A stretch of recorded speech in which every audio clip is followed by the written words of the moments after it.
Yes. This is the BumCast presented by Windy City Sports Cards. I am your host, HBIC, the head bum in charge, along with Baloney, the Southside bum, and subbing in for a vacationing Dougie Fresh. It's Aaron, the intern. Aaron, good to have you on today. Welcome.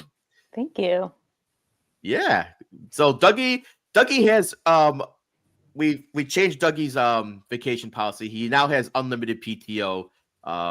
He can go gallivant whenever he wants. So him and Joey are enjoying a nice little romantic cruise together, and maybe they might come back as a throuple. I don't know. Who knows what happens on those boats? We don't know. Yeah. How you guys doing today, man? It was a long weekend. I'll tell you that much. It was a good weekend, but fun weekend. That's the way to describe it. Thursday, we're gonna talk about Thursday in a second, so I don't spoil anything. But that was about as fun as I've had at a baseball game in a long ass time. And then we just kept the party going all weekend long. We have our buddy Jose in the comments. He joined us for a bunch of our shenanigans.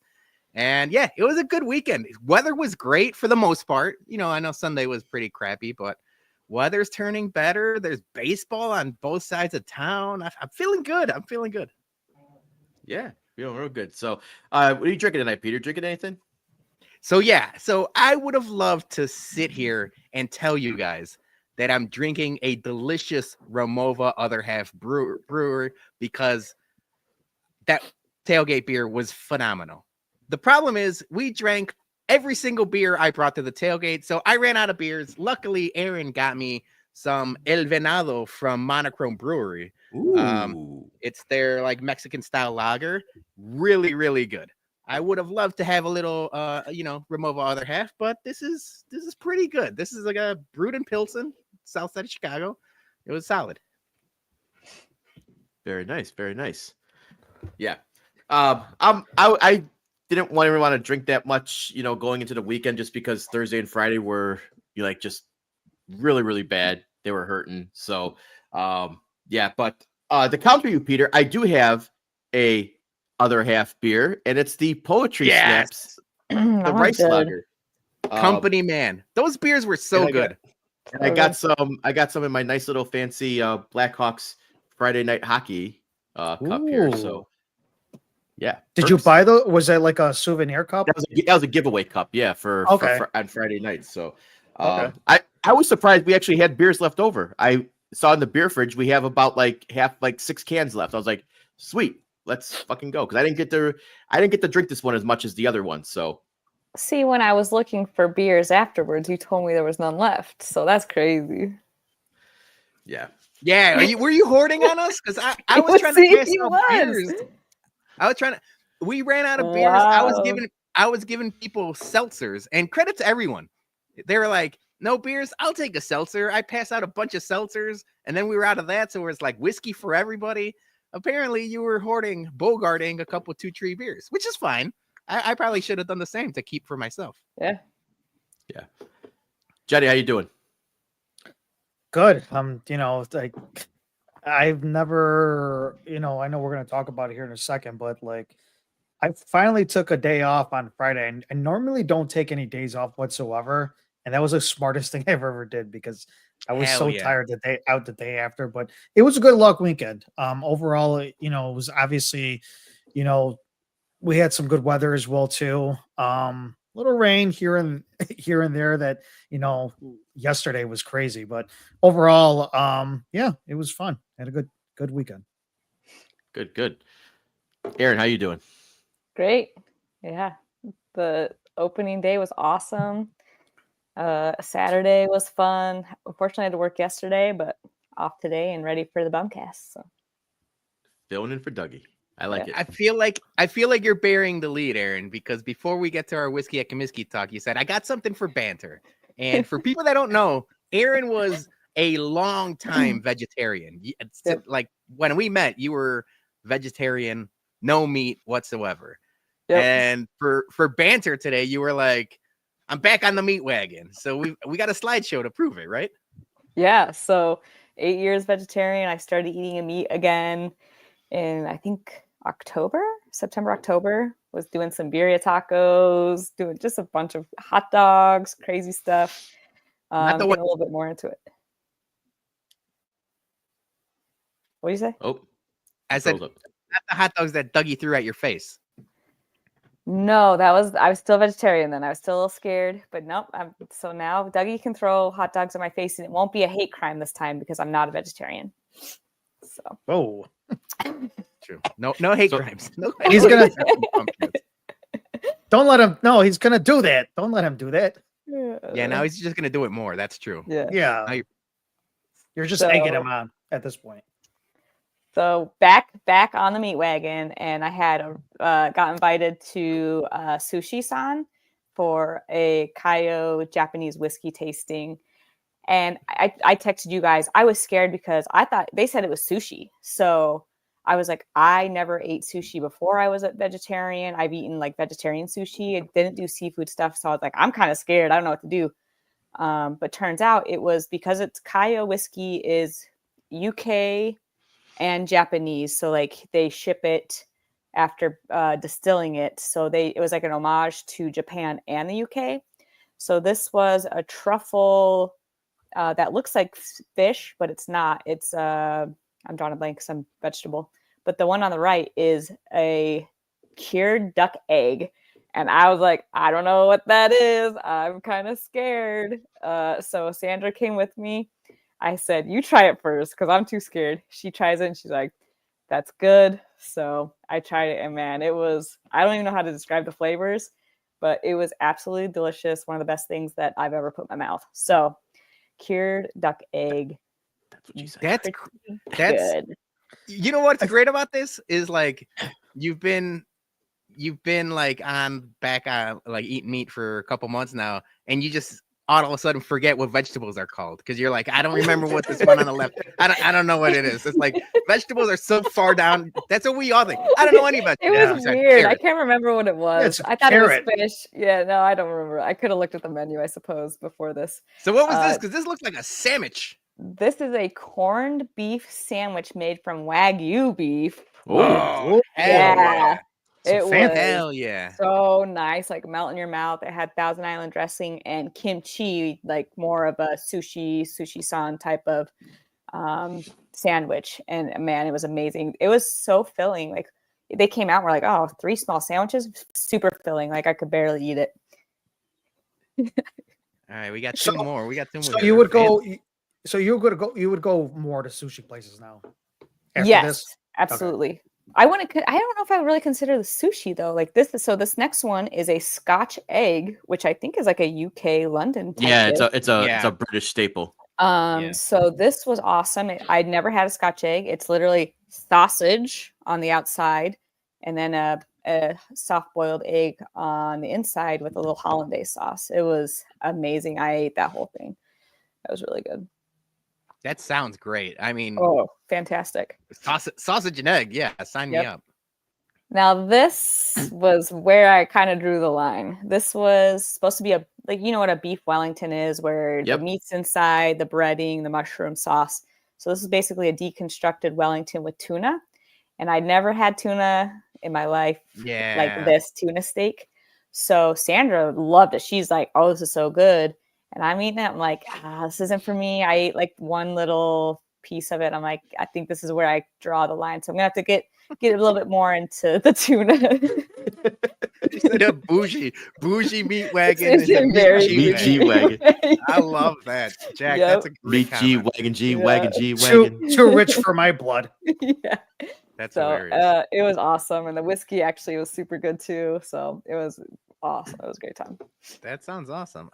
Mhm. All right. All We right. got a super chat from Gordo. So I wanted to talk to you guys. We didn't get to talk pre-show. Last week, we started a precedence that I'm not sure, yes, she's already shaking her head no. Are we chugging for drinks or no? I'll chug one for Gordo. He was very nice super chat. So I will chug this for Gordo. I'm gonna preference this though, that this is my one and only chug for the show. I'm gonna sip some drinks. My one and only chug. I have a phone interview at 9 a.m. tomorrow. So Oh, okay. I need to be in some right mindset. So, Gordo, if you send any more chugging money and target me, it's not getting done. This is thank you, but this is the only one I'm doing. Can we roll it over to when Dougie comes back? When he Yeah, comes that back, we Oh, go. that's a good idea. That's a good idea. he's got $100 worth of chugs that he has to do when he's back from vacation. Maybe we do that. But All yeah, I think we talked about it. Jason, chug that beer. I'll All talk right. for a second, but I think what we're gonna do is we're gonna dedicate specific shows that like our chug shows. That way we know ahead of time. We pack our beers. We're ready to go. And like tomorrow is my second day back at work full time with all my workers and everything else. I can't be hungover tomorrow as much as I want to keep chugging. So sorry to disappoint Gordo. We appreciate the 1999. Good job, Jason. Better than last time. That last week was spring training. You know, I wasn't ready. Now the tailgate came along, and now the jaw's all relaxed. Gotta cock the balls. You know. If you ask me to chug, it'll take like 10 minutes. So that's my problem. Peter looked at me with that face, and it's a Super Troopers reference when they're chugging the maple syrup. I don't remember that because I'm a big Super Trooper guy. 1, 2, 3, do it. The snozberries taste the snozberries. So speaking of last Thursday, we kicked off our tailgate season with the biggest tailgate we have thrown by far at Comiskey in Lot B. So again, huge thank you to all of our participants, like with Firewater, Bubba's Whiskey, Ramova, other half. Like those guys were awesome. But we had over on the Google Doc form that we put out, we had over 200 RSVPs, and that tailgate was packed. But we were all in. So we're a little peek behind the curtain here. We were all in panic mode Wednesday night going into Thursday morning. Because Firewater wanted to bring a trailer smoker, and we were under the impression that it would be okay on the grass area in Lot B. And then we were told in the early mornings of Thursday that it was not going to be approved. So we had to get with Firewater and pivot last minute for them to get the catering van and go, into the lot with that nice little beautiful van there. But once we got to the actual lot, we found out that at come 9:45 in the morning, it was back and reapproved. So we went through all this hoopla because people in the parking lot ops don't talk to each other. I don't want to throw anybody other than bus because they've been very friendly with us and they've been very accommodating when they don't have to be. But that probably could have been smoothed out weeks ahead of time. And the fact that we kept getting the rigmarole, yes, and snip, snap, snip, snap, snip, snap. I told you multiple times behind the scenes, Jay, I was like, this seems like it's not going to happen. And then when they said yes, I'm like, hell yeah. And then at 6:45 a.m. when we get the text that they said no, I was like, oh shit, now what do we do? But all of those curveballs being thrown, the food turned out great. Firewater showed up on time, ready to go. The people serving knocked it out of the park. I think I got 20 different people saying Firewater's awesome. They asked about the locations. Like I know like Mailman Jack and a couple other people say that they go to the Alsip one. They're big fans of Firewater. I'm a huge fan of Firewater. I know Dougie's been friends with them for a little while now. Even with all of the curveballs thrown, they handled it like champs, and it was awesome. It couldn't have gone any better. Yeah. What did I guys tell you like when we had that little meeting after the show? I said we might, get into this little like, hiccups here and there, but at the end of the day, it's gonna work out. It's gonna be good. And it did. It was perfect.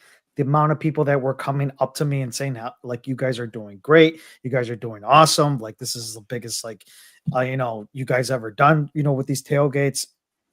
I mean, hey, applause to everybody here. And obviously Dougie and Joey and Sandra, all the girls as well too, who helped. Turkey, everybody, like I said, Sarah, like everybody, I mean, it was great. I mean, it was all that we can ask for. No rain, too. I mean, that was something that was a little bit, we thought there was going to be a little bit of rain. It But was up Peter and said it down. himself. Yeah, Skilling over here was saying that we were going to Yeah. have any rain, so that was kudos.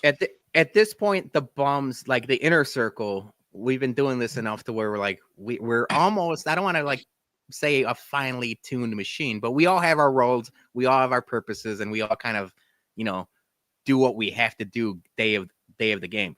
But I mean, a special shout out again, like last year and now this year, to Tina and Marge and everyone else that's part of the tailgate crew that just shows up. I mean, I would love to be like, we're all bums together, but like they have no stake in this, and they're like, we're gonna do this regardless. And I'm like, I'm indebted to them. We're indebted to them forever. Yeah. And that was cool too, because we had a lot of media coverage with that too. It first started with ABC. Out of nowhere. Yeah. First That was started with crazy. ABC. And I was very happy with that. Like just getting some pictures with them. Yeah, so Val Warner was the one that showed up first. She showed up really early. Like Yeah. we were still setting up, and she's like, "Hey, I'm doing this, segment for ABC7," and they're like, "Are you guys part of Lot B?" And I'm like, "Well, no, we're technically the Chicago Sports Bums, but we do things We're in Lot kings B." of Lot B. And she was a little confused on the whole like what everything's called or whatever. And then when I explained what was happening, she's like, I gotta call Ryan. And she FaceTimes Ryan Cheverini from ABC7. She's like, you gotta come out here. And he was on the field. Like I could see him standing on the field, and he's like, all right, I'll be there in 10 minutes. And then he comes out and does like a little Facebook Snapchat thing or Instagram Instagram yeah. reel. And he like he goes crazy. And the problem with Ryan Cheverini doing his thing is he's standing next to me and he's in full makeup. He's in full Ryan Cheverini, hair and makeup and everything. And I'm standing next to him looking like a ghoul that woke up at 6:45 in the morning. And I'm like, You look like a bum. and he's like, hey, I'm here with the bums. And I turn around and he's all makeup. And I'm like, oh, I felt like Nosferatu or something. But I appreciate him coming out. Yeah, like Gomez Adams. Gomez. The first thing right before he goes out, he's like, "How's my hair?" And we're he's like, "How's your hair?" I'm like, "You're doing an Instagram thing." What? He said that. He said that for real. Yeah, he did. Oh my gosh. I kept offering Val whiskey, and she's like, "No, I'm working. Like, Yeah, so there he is, makeup and all, looking like great. He is literally fucking Ryan Reynolds. That's a Ryan Reynolds doppelganger. I thought he gave a little Seacrest action is what he reminded me of. Yeah. And then I mean, so once again, Bubba's whiskey was flowing throughout the flavored whiskey, the pancakes and bacon, like everyone was having that. And then, like I mentioned, Road Dogg showed up for a little while, and like we were all pounding Ramova other half beers, and those things went like hotcakes. Julie, shout out Julie, she had a little serving tray, and she was just serving them up to people, and people were just taking them. That was a great idea. Just she I'll give credit to her because she was a server for a long time. You know that, Jason. And she like, I kind of want to get back into my serving, like mode or whatever. So she got an apron with the bums on it. Those were sick, by the way. Yeah, and then she got a little tray and she was just passing out beers. And I was like, holy shit. So that's what I'm saying. Like, we're like the bums and everyone else, like I feel like the more we do this, the better we get at them. Yep.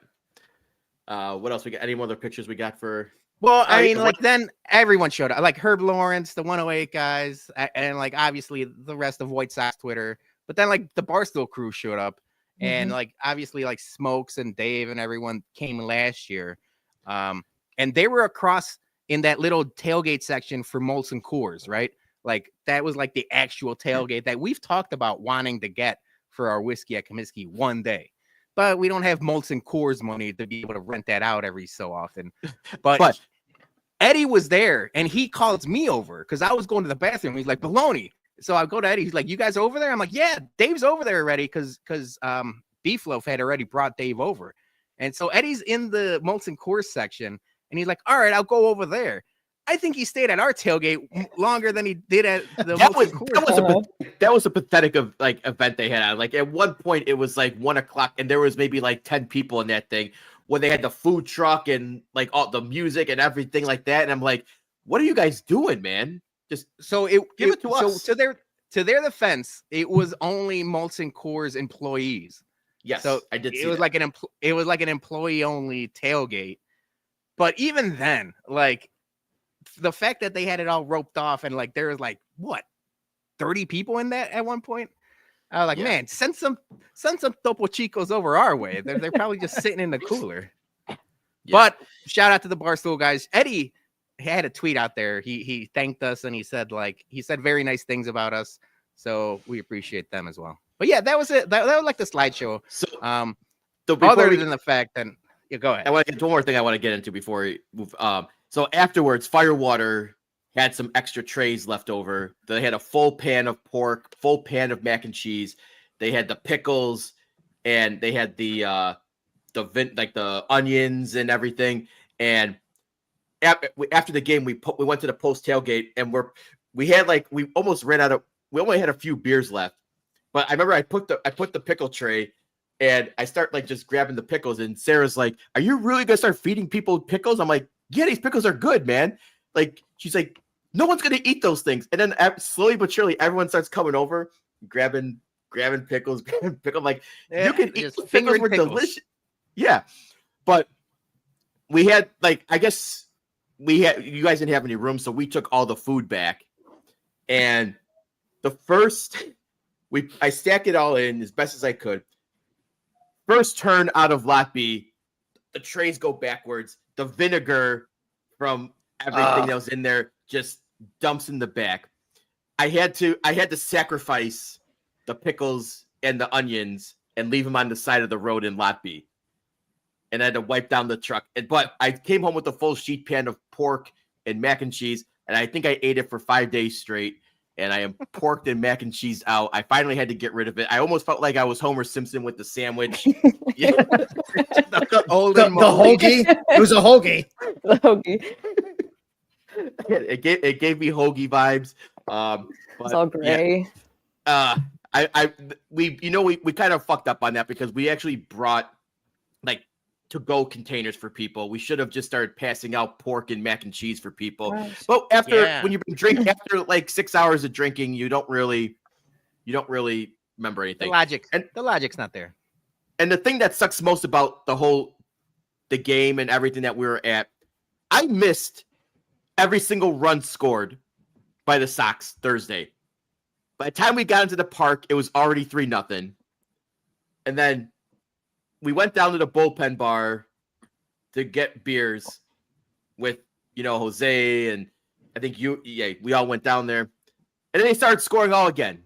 So there was I didn't see one run live the entire game on Thursday. So I was kind of disappointed about that, but still a good time. And even though the next morning opened the truck and just like a punch in the face was vinegar from there, like had to air out the car the entire day.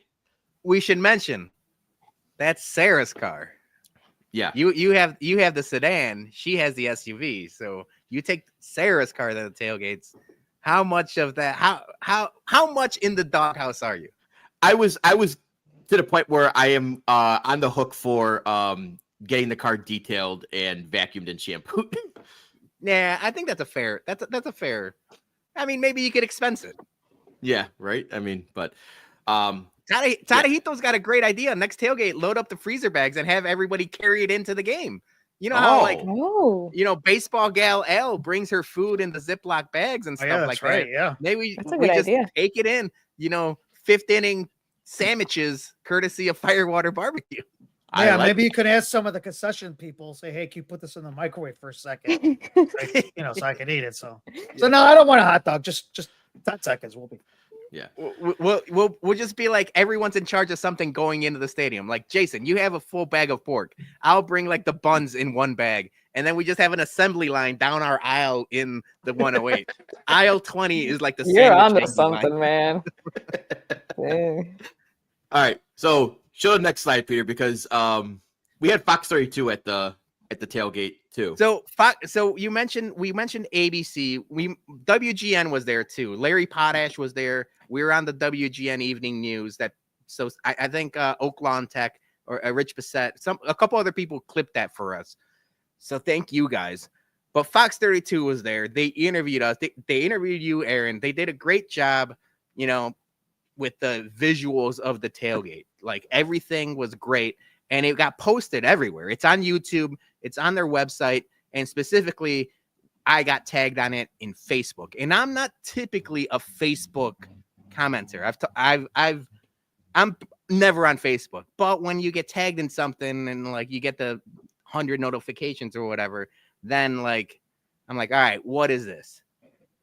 And it turns out, Jason, as much as we're proud of ourselves, and we should be, some people in the Facebook comments might not be as happy for the Chicago sports bums. So this is, you don't know these comments, but these Facebook comments are, I'm going to say, out of pocket.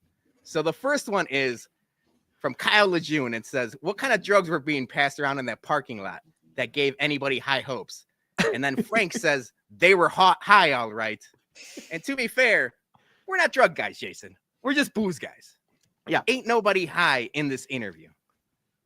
But from there, it goes, they were possibly drunk or high when they were interviewed. I mean, that was like 3 hours into the tailgate at that point. Mm-hmm. And then again, Eric's like, high hopes sounds like they are high, LOL. So everyone was thinking we were on some sort of, narcotics. Then this guy, Dan Carmona, when I say out of pocket, he says, a great place for ice show up. And those bum Sox fans anyway. Majority are felons anyway. Go Cubs. And I'm like, what in the hell? And then Paulo or whatever in the second part of his comment says, look at these two guys and the still frame in this post. They emulate White Sox fans. Bunch of jamokes. Picture reeks of Southside Jagoffs. Can they be any more blue collar? I wear my blue collar with pride, baby. Is being blue collar an insult now? What the? Out of here,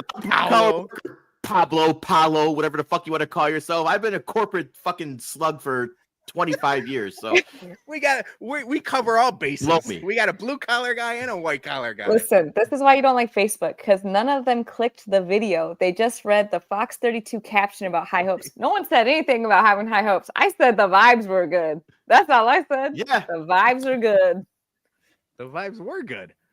The next one from JC Gaona says, this guy's a big a-hole. And I need to know which one of the two is he talking about? Yeah, because I'm big, but Jason's the a-hole. I was reading some of these comments, so I did read them before you guys even did the slides.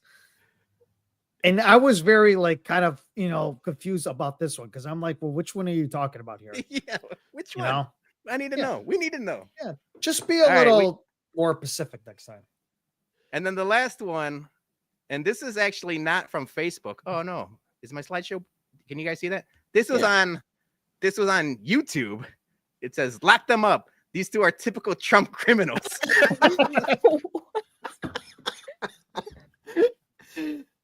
Where did that come from? And why is this?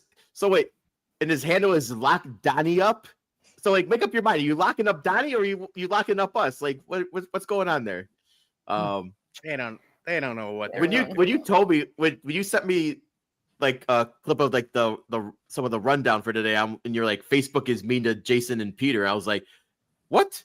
What? And you don't read the comments. Don't read the comments. Yeah, don't read the comments. They did say used to, right? There was a used to. Okay, all right. So for the record, Aaron, Joey P, Dougie, and Johnny, you guys are all right. It's just the two jagoffs in the picture. The vibes are good. Yeah. We're the rest of us are all good. Damn. All right. We'll wrap up the Whiskey at Comiskey talk. Two things before we play an ad. Number one, we'll be back May 24th. That's our next Whiskey at Comiskey tailgate. And if you haven't already seen, we launched it yesterday, our limited edition, our 2025 Whiskey at Comiskey concert tee. Thank you to everyone who's bought this so far. The response has been phenomenal so far. So this is only going to be on the store for a couple weeks, and then it's gone. But we do this new theme. It's our band concert style tee. Thank you to everyone who put your names on the back. And we got some apologies later in the show, but thank you to everyone. And so get yours. ShySportsBums.BigCartel.com. It's also pinned to the top of our on our Twitter page. So get it while you can before it's gone. So thank you guys. Yeah. And with that, let's play an ad from our sponsor, Windy City Sports Cards. The BumCast is proudly sponsored by Windy City Sports Cards, who specializes in buying and selling all things related to Chicago sports. Whether you are a diehard fan of the Bears, Bulls, Blackhawks, White Sox, or Cubs, they have you covered with an extensive selection of sports memorabilia and collectibles. In addition to Chicago-focused items, they also offer a vast selection of sports trading cards and memorabilia from your favorite teams and players. So visit their online store at 312WindyCitySportsCards.com to find exactly what you are looking for to complete your collection or discover a new favorite. All right, so opening weekend is officially in the books. The Sox have finished it 2-2. I'm including today as the weekend. So, but yeah, I think this is probably as good as a start we could possibly imagine. Guys, the pitching staff is on fire because look at this sexy ass graphic right here. We lead MLB in ERA right now, 0.76. Our starters have not given up an earned run. All four starters have not given up an earned run in 32 innings pitched, I think, something around those lines. But that's just an amazing start, and a lot of ding dongs too. Sox are 5th in MLB right now in home runs, which okay, I'll take it. Right, pitching and hitting, and no torpedo bats. Keep in mind. Alleged. Well, maybe today we got torpedo bats. Yeah, we don't know. Okay. Yeah, but I think this is probably as good as a start we could possibly imagine for the Sox. You know, like starting the season, guys, because like I said, we got like 7 home runs start the year, but not hitting as much. But hey, I'll take the long balls, right? Yeah, I think the biggest takeaway not only is like the starting pitching's crazy.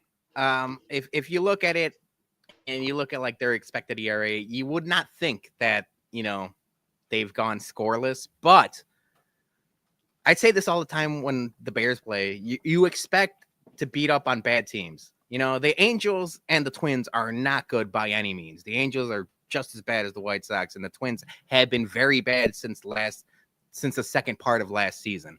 But it's something they didn't do last year is to beat up on these bad teams. They beat up on nobody last year. Like they just couldn't beat anybody, as evident by their record. This year, it seems a little different, as much as I want to praise the pitching, and it should, because like no one expected it to be this good.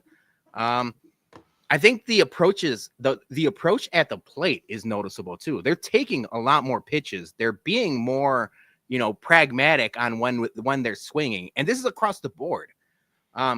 Couple that with Will Venable and his approach that like we're learning about. I had to tweet out there just because yesterday was a long game. It was the rain delay. It was a long ass game. I didn't expect Matt Theis to play again today. It was a long game on Sunday, cold weather. It was an early start today, and he started him again. And I had to tweet out there, and I was just thinking like, oh, you would have expected Corey Lee to play today, but it seems like Will Venable is really going lefty right, like he's playing the matchups. He's playing the lefty righty matchups. And I got like my mentions were going crazy, like, whoa, Matt Theis, Pat, like I'm like, okay, but it was like a long ass game yesterday. You'd think maybe Corey Lee starts today, but all in all, dude, my biggest takeaway, the first thing I written down is this team is watchable. That's all I care about, and that's all we should care about for this foreseeable future. They were so bad last year that for long stretches they were unwatchable. I mean, we do it because we have to, and Jason will clip videos, and we'll have our tweets out there. But this is a small sample size, and I understand it's the Angels and the Twins. They're both very bad, but this team is watchable, and we're going to talk about there's some possible call-ups that to be made. If that happens, then they get like very watchable. So I'm excited that just like even when we go to games, it's not going to be 13-0 and like we're out of it before we even get to the ballpark. So I'm excited. Up 13-0. Yeah, we might be up 13-0. You might miss all of the runs that were being scored, Jason. But I'm excited. I mean, how can you not be excited, right? 500 feels like, I feel like 4 games into the season, I feel like it's like, oh man, they're a competitive team. That the wheels might fall off tomorrow, but for now, I'm happy. There's high hopes that they were talking about. Maybe I am high. The Fox 32 people, maybe we are on drugs. No, it's a new season. You know what I'm saying? It's a new season. It's a new slate. Yeah, we did suck last year, and we're probably not going to be any better, but we like to start. It's a whole different, the way that the locker room has been railing around everybody, and just, people have, some players have slower starts than others. But right now the pitching staff's doing pretty good right now. So you got to give credit where credit's due on that. They said there's only in 5 times that they started off like that, Gabriel. 5 times they started off like with the ERA that the Sox are doing right now, is great. I know it's not going to last towards the end of the season, but who cares? Right now, I like where we're going with this stuff. We got a coach that's really, the players are behind him as well too, and that's what I like about it as well too. It's different from night and day than what we saw last year. I know we're 4 games into the season, so we're talking like World Series and shit like that. We're just having fun. Right now. You know what I'm saying? We're having fun. We're having fun. We're just having fun.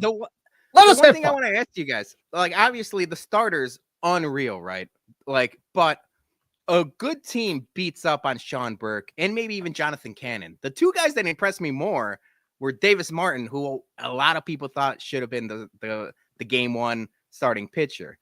And we've seen it from him in the past, whether it's up or down, but Davis Martin can be a professional baseball player. We said it today. We said most wins in the predictions last week. Right. We both predicted most wins from Davis Martin, but Martin Perez shoving today was unreal. He like, I know it's the Twins, whatever, but he was awesome today. And that was like, I did not expect that from him. Yeah. No, I mean, I think it's pretty obvious, and it's 4 games in, but like, if Pedro Grifol had this team, do you think these guys would be playing the same way as they were? I don't think they were. I think this is having a good young coach who understands how to communicate with players, as opposed to what do you got there, Johnny? 4? We're 4 games. We're bringing 4 games. We're talking about. We're bringing the vibes down, Johnny. I already see a big difference in this. You know what, Jason? I'm just kidding. Yes, I don't think that we would have the same reaction. We would have the same type of like hitting that's been going on. Again, Peter, you mentioned about the matchups. Going against which pitcher and all that. I didn't see that from last year. I didn't see any of that stuff.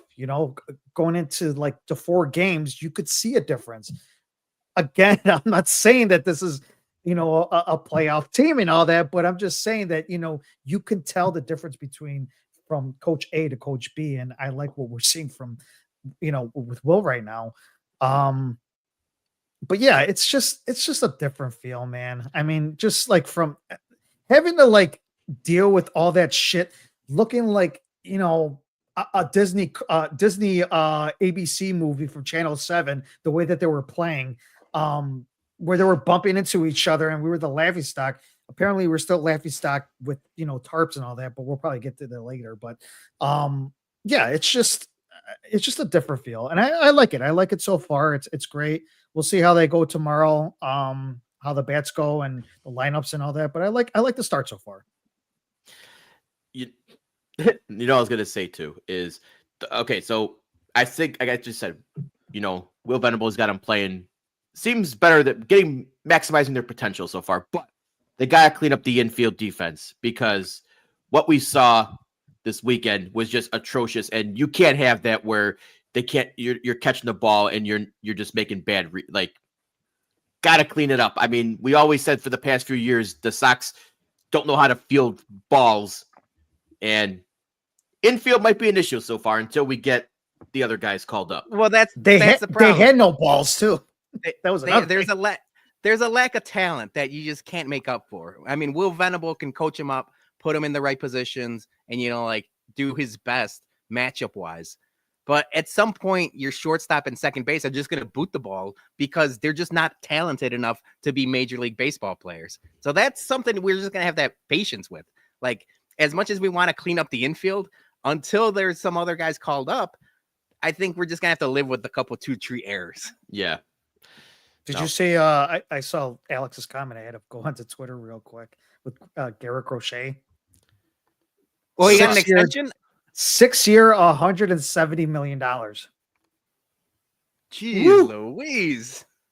Yeah, 6 That's years. a $170 spicy million. meatball. Jerry would never. Jerry but would never. maybe- No, Jerry would definitely never. Maybe Ishbia does. Maybe I mean, Yeah, good for him, yeah, because, I Ishbia. mean, is Sean Burke this year's Garrett Crochet? Did we all misjudge? I mean, hand up. I'm going to eat crow again because if Sean Burke keeps us up, maybe we got another ace. So the difference between Garrett Crochet is, I mean, he got people out. He struck people out. Sean Burke is going to pitch to contact, and he's going to get beat up against good teams. He is crafty enough to win some games. He's crafty enough, and the team can, rally behind him like they did on opening day. But, I mean, all of our good pitchers are still in triple and double A. And Birmingham season hasn't started until Friday, so we'll have to be another week, before we kind of see how they start fanning out throughout the season. But again, I think this might be one of those teams, and I hope I'm right on this one, but because we all said horrible, worst team last year, we're not expecting playoffs, World Series. We're not. We joke about it. I put out the tweet. Sox are on pace for 160-2. Good maths. But I think best case scenario that this team is going to be, we get beat by the good teams and we beat up on the bad teams, and that's what we want, right? Because that's progress from last season. Yeah, and that's something I said is like, especially in our division, there's a lot of bad teams. I mean, there's some decent teams, but I don't expect, 3 teams to make the playoffs like they did last year, right? Like there's some ground to be made in the AL Central. I'm not saying they're going to win the AL Central, but you could be competitive. You don't have to win. I think they won like 5 games against the division last year. Don't check my math on that. I think I'm wrong on that, but it was not a lot.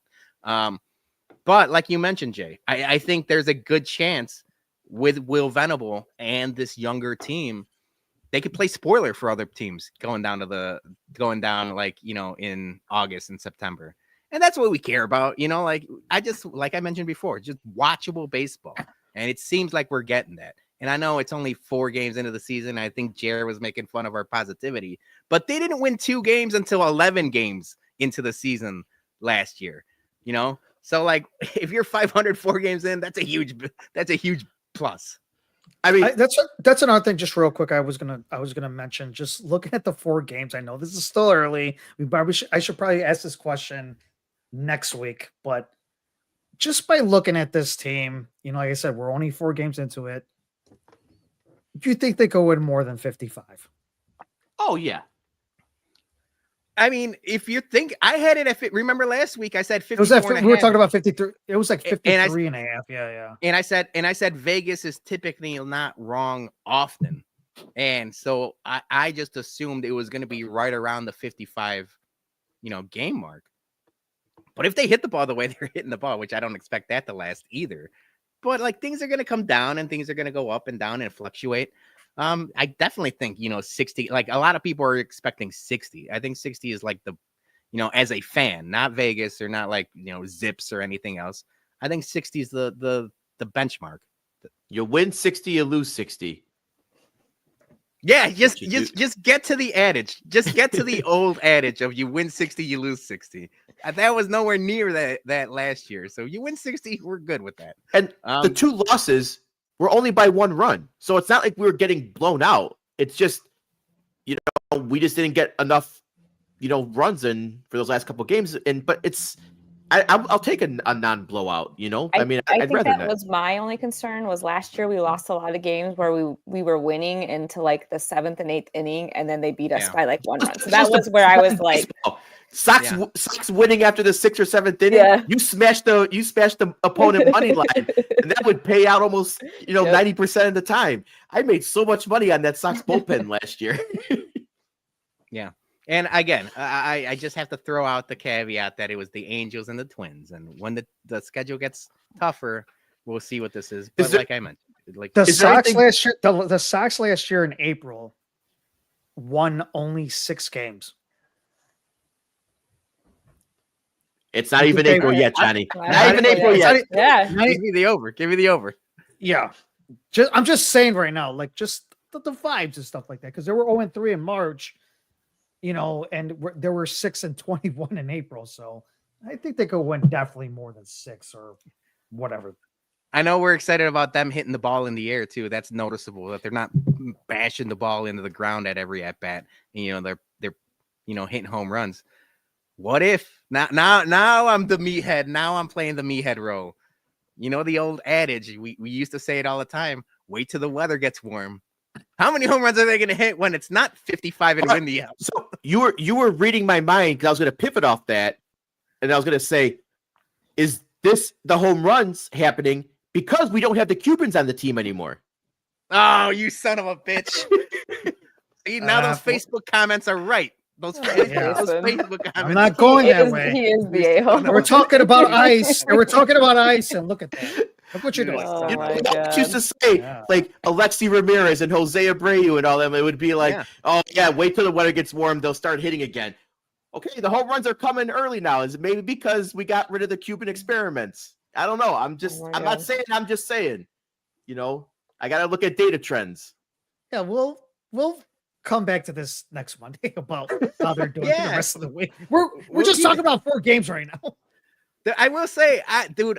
In my like iPhone notes, my 2 biggest things I was gonna shit on were Andrew Vaughn and Andrew Benintendi, and they both played good today. They both hit home runs, and I'm like, I can't shit on the Andrews today. So check back next week.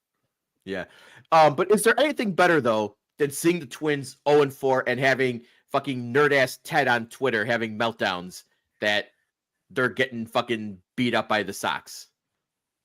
That guy Ted, I think he pokes your buttons more than anyone else, Jason, because I never even knew about him until you had mentioned him. And this is maybe like 2 years ago. And then every so often his bullshit pops up on my timeline. But it's like one of those don't feed the troll things. And everyone on White Sox Twitter is eager to dunk on him. And he gets dunked on fairly regularly because the Twins ain't that much better than the White Sox. But holy shit, dude. That guy's timeline is like an abomination. Yeah. Apparently, today's tweet of the day was the Sox beat up on the Twins by small ball, even though we hit 3 home runs off them. So apparently 3 home runs equals small ball, according to him. Should worry about his own team. Exactly. Fuck with yous. He knows how to fuck with you guys. All right. So go ahead, Johnny. No, I say not me. I could care less about that. So in other Sox news, speaking of getting dunked on, Peter, your guy, Roger Bossard. Oh my God. Yesterday was an abomination to the Lord what was happening in that game. The Sod father has had better days. He got interviewed. I don't know if we want to call it Tarpgate, but I was watching that game live at home, reporting live from my couch, and I was watching the whole thing unfold. And as you guys know, I'm a landscaper by trade, and they got put in a tough position because the umpire crew wanted to try to get that game in by hook or by crook. So they were playing while it was already coming down pretty hard. And so when that happens, when you're putting a tarp out there, especially a tarp that size, as soon as you get water on it, that thing becomes so heavy. Couple that with the fact that there is some hail and strong winds, that tarp got bundled like underneath itself, and they couldn't get it out. So that's why the first baseline looked like, like potholes down Western Avenue for the better part of 3 hours. And people were dunking on Roger Bossard. And then credit the White Sox Twitter. There was a ton of people defending him because he is a legend of the game and he is influential when it comes to the turf management world. Like a lot of his techniques, and especially in water drainage, are used all over the place. It's used by like 20 different ballparks in MLB, some football stadiums. I know SeaTeal Stadium, when the Fire played there, they had him draw up the water drainage stuff. All of that to be said, he's a legend in the game, but he had a bad day because as much credit as you want to give him for, getting the field back ready to play, the rain delay ended. It barely rained. It was hard and heavy for about a half hour, but the fact that they couldn't get that covered until they brought other tarps and they just mismatched so it looked like somebody's grandma's quilt. That's the reason they couldn't get the game started in for 3 hours, is because they were working on that first base side of the infield for hours. So I know he's a legend, but sometimes legends have bad games, and they had a bad game. The crew had a bad game. So tough. He's allowed to have one. He was this one in his how long has he been the Sodfather for? Even since old Comiskey Park, right? He's Sodfather Jr., right? His dad was the original manager. I know Chirizi has the joke all the time. He was a nepotism hire. He's good, but but he was good. He's one of the best. Yeah, he's one of the best. I got it. He's got a little bobblehead. He's got a little bobblehead of the Sodfather. He had a bad game. Yeah, I mean, look. It was pretty fucking windy. Thank God I didn't have to experience any of that because I was inside watching the Hawks lose. So, but I mean, forget him on the side. All these guys that were trying to put the tarps on, they were literally holding on to dear life. I mean, one guy was that wind and everything was coming down so hard. I mean, you guys saw it on TV. I mean, you didn't even have to be there. You could tell that stuff was just so hard to just keep that tarp on there. I don't know what happened to the rest of the tarps, or how come they couldn't do this stuff. I remember, I know you said it was heavy and all that, but I mean, that was just hard. I like to see some of everybody else try to put that on there during a rainy day. Well, I'm glad you mentioned it, Johnny, because I have an idea, and it's something that I've thought about in the past because we work with tarps in our landscaping crew. Like I mentioned, when there's wind and water already on the top, they get heavy as hell. You're not going to move it. But why doesn't the Sodfather have a winch to one of his gators or a winch on one of the poles somewhere in the dugout so you could winch it? What a winch does is it's electric, or I thought you said a winch. A winch. And it pulls the force. A winch will pull that tarp easy. You got to have a winch there, Sodfather. Figure it out, man. Once you, you know what? You should be the intern. Yeah. Why don't you put that in? Sodfather intern. Yeah, Sodfather intern. It paid or unpaid? We got to figure that out first. Unpaid. No, unpaid. Pass, Roger Bossard. Pass. It could become a career, though. Yeah, that's true. All right. We're going to wrap up Sox talk with one more thing, and that's we're going to give we're in the rebuild. So we're going to do some farm reports, even though, AAA season just started and AA has not started yet. So we have no pitching really, the pitching guys we're going to do. But let's talk about some of our boys right here, right? So first off, we're going to start with Kyle Teel. He earned his honors. Oops. Sorry. That's me. That's the thick ass bats. Yeah. He got International League Player of the Week. He started the season 6 for 12, 2 home runs, 9 RBIs. Hello. Very much enjoy that. So it seems like he's going to be the first one called up. Better be. Maybe that's why Corey Lee's not getting playing time because or maybe they just want to have him be back. I don't know. But I feel like, it's the mustache. It's the mustache. Mustache man. A nice true. mustache. But it seems like once the service time is accumulated, once that little window 2 weeks goes by, I think he'll be the first one to call. I think he'll be up by end of April. No, yeah, you have to. I mean, you have to. He's tearing the killing the cover ball. off the ball. Yeah. He's fast. He's everything we hoped for. And it sounds like he's ready. He's ready to go. You mentioned Corey Lee not playing, and a lot of that has to do with the lefty-righty matchup, like we mentioned. The Twins are throwing out 2 more righties, so there's no way Matt Thaiss plays like 4 or 5 games in a row. Corey Lee's going to get one of those games. He has to. But I don't care who it is. Matt Thaiss, Corey Lee. They're taking a back seat when Kyle Teel gets there because he's got it all, dude. He's got the speed, he's got the power. And like people are like, like defensively, he can't be much worse than Matt Thaiss and Corey Lee. Yeah, but the bats in play, and I will very, very much enjoy watching us having a catcher who could hit again since AJ. It's been a very long time, so good for us to finally get. You didn't appreciate that like 6-week stretch of Yasmani Grandal? I mean, yeah, he had like 1 month. Yeah, and then he broke our. And then we were like, oh yeah, he's washed. And then he was an ass. So the other catcher, Edgar Cuero, he started the season 5 for 11. Bring him up too. Yeah, not Bring so, all the catchers up. but not so much with like hitting like home runs or anything like that. But he's got a 571 on base. He drew 3 walks already. So that's, hey, as long as you're hitting the ball and you're getting your singles, you're getting on base. I'll take that. So maybe he stays a little longer down in AAA, but I like so far he's doing pretty well. Start of season 2. Bring him up. Promote. Tadahito's saying Tadahito's 2 for 2 with the promotes. Next on the list, Chase Mydra. So bring him up. 3 for 11. He's only got 1 home run, but defense looks like it's what we need up the middle. Yes, second base. Some of those highlights of him up the middle. We need that. So I'll take if he's batting like at 275, I'll take that. You need the defense. So promote. 3 for 3 in my book on the promotes.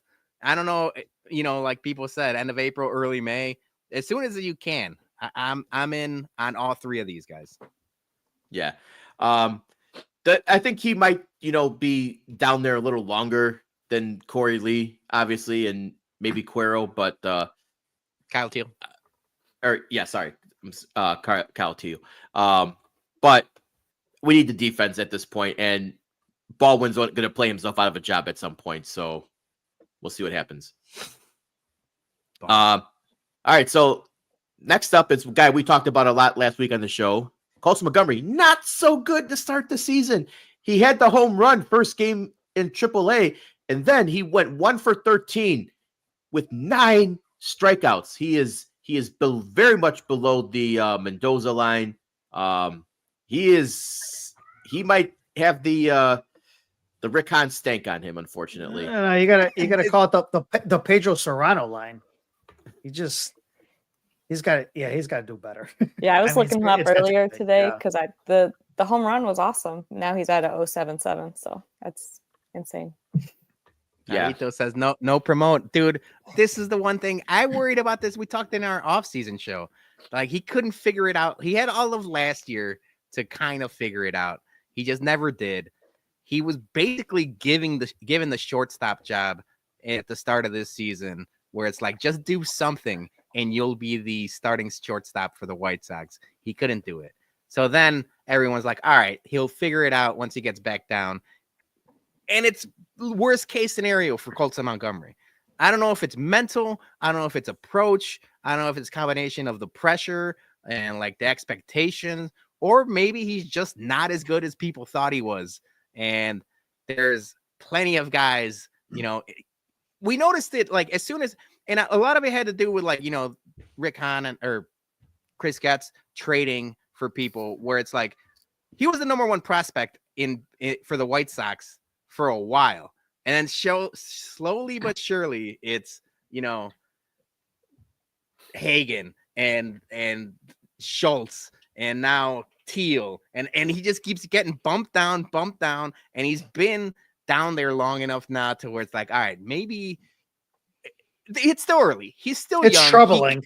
He can't figure it out, but it's definitely worrisome compared to some of the other guys. Yeah. Yeah. So, I mean, let's hope better week, but not a very, very bad start. Probably worst case scenario you could possibly imagine for him to start the season in AAA. And then we got two more here. My guy, big fan, Tim Elko. He's starting the season 3 for 8 with a home run and 4 RBIs and a couple of walks too. My takeaway was bring him up and fucking sit Andrew Vaughn, but Andrew Vaughn hit a home run today, so now you're gonna have to ask me the Vaughn Elko question next week as well. I know you love Elko. You're ready to print the Elko shirts. You've been wanting to print the Elko shirts for a while. I've been up and down on him, but dude, he's got power. He's shown that he's got that like weird opposite field power. But I don't give a fuck if you're hitting home runs. Bring him up. Yeah. And the last guy, now that's the stats for the top prospects. And I'm going to give you a guy that I'm going to start keeping an eye on in Charlotte. I'm keeping an eye on Corey Jokes. Jokes? He was up for the guy that was up last year? Yeah. So he played, 60 some games with the Sox last year, but he's off to a hot start. He has, in 7 at-bats, he's got 3 hits. He's got a walk, but he's hitting 429 already. So, 2 games, but let's see if he keeps it up. I'm going to keep an eye. I'm not saying, promote. I'm going to keep an eye on him. I'm going to keep an eye and see how he does throughout the week. I'm kind of looking at Tadito's chance here. He says release. Yeah, you're not fooling me with the Corey Jokes one. Jason, you should keep an eye on. Give us a Jokes update each week.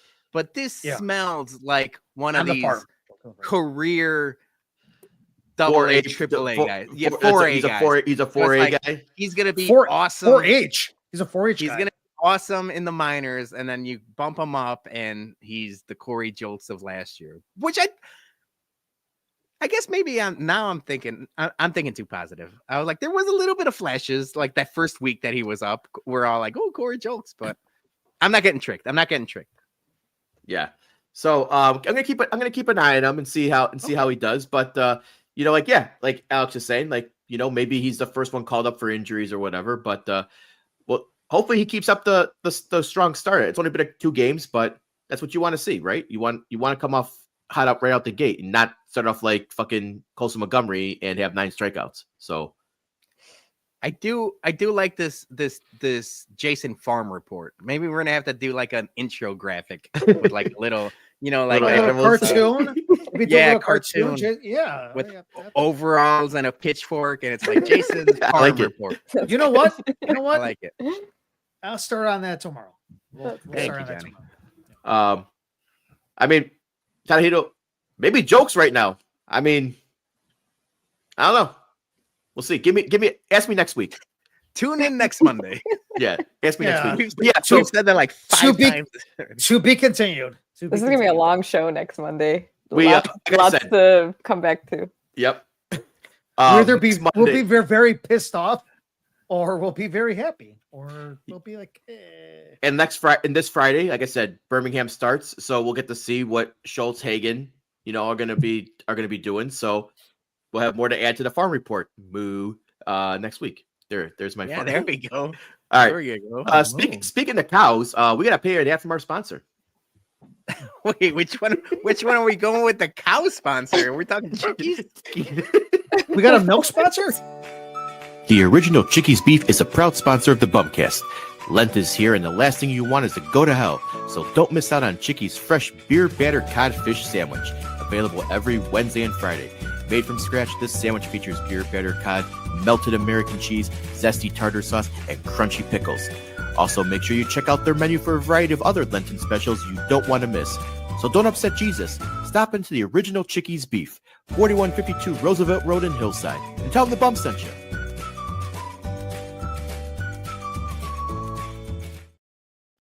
Moo, bitches. I got me a spotted cow to go along with my farm report. I'm laughing. You're like, speaking of cows, here's our Lent specials from Chickies. Can we get the farm report sponsored by Spotted Cow? Or some. Or St. Andrew's Church of the. There's some church ones as well too. All right. We got some headlines here before we get to King of the Hill. So Peter, hit us with the first one we got. All right. So this was on the internet ad nauseum. I mean, you saw it everywhere, but we said in the group chat we have to talk about it. So I'm just gonna get like a quick opinion from all of you guys. Do you guys give a fuck about the fat ass Yankees, thick ass bats? Yeah, because I don't need Yankees fans and those fucking gabagools come and say, "Oh, we're hitting out the home run, duh." No, I don't want. I give a fuck about this because I don't want them to keep on hitting home runs. I don't need back to back to start the fucking season or whatever day that was, and I don't need them hitting 6 home runs a game. So I don't need the meathead Yankees fans chirping. So Aaron Judge says he didn't use one, right? Yeah, Aaron Judge, he's not clean. using the torpedo ones. Yeah, he's been mashing the ball for 4 years. He doesn't need one. He doesn't need a torpedo bat. I saw the Phillies, I think today, started using some of the torpedo bats.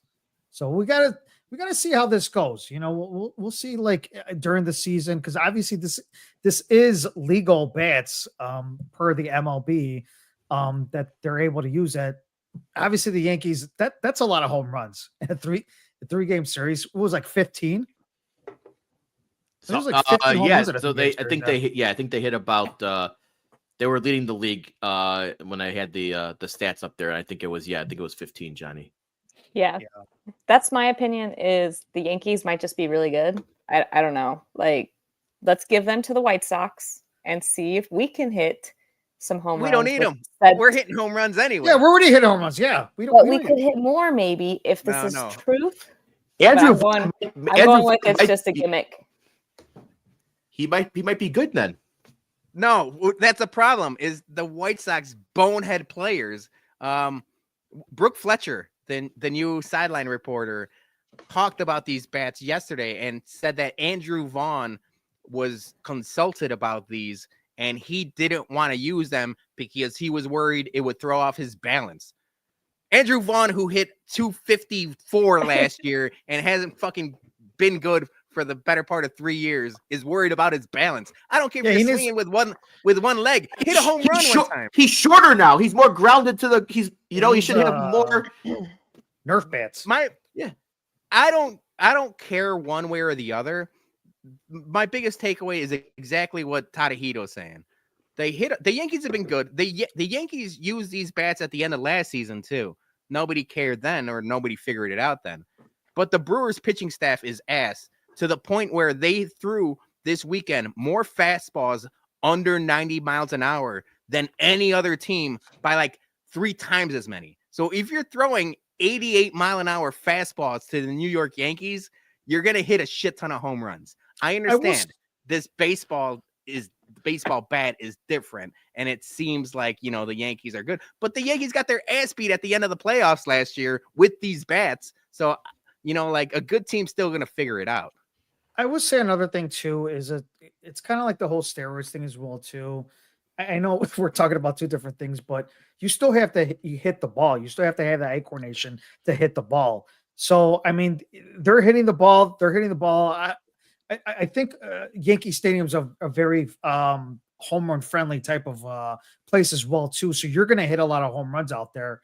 And they got a lot of home run guys on that lineup to begin with. So that's not surprising that they would hit so many home runs, but you still got to hit the ball. I mean, you still got to do all that stuff, regardless if you have the torpedo bats or not. And Andrew Vaughn, yeah, if somebody's asking you to take a torpedo bat, just try it out. Let's see how it goes. Yeah. It's what like else you got to lose? What else you got to lose? It's like force feeding my kids vegetables. Andrew Vaughn, you fucking use this bat whether you want to or not. By the way, also, do you guys remember these as a kid? I had the tweet out there. I was I can't complain about these bats. I remember the one on the left. The one on the right, I do remember. Dude, Mongo I don't remember Mongo. I remember like the big ass, like. Yeah, I don't remember the Mongo. Like those plastic ones on the right. The one on the right was made famous by McGuire. He had that commercial like in the 90s where it's like the Mark McGuire bat, and like a kid turned into Mark McGuire. Those bats were really popular. Me and Rick So he Brown, was juicing. So he was juicing. he was juicing. Shout out Rick Brown. We had Mongo bats, and we would hit tennis balls a billion miles. So I can't complain about the Yankees. Juice.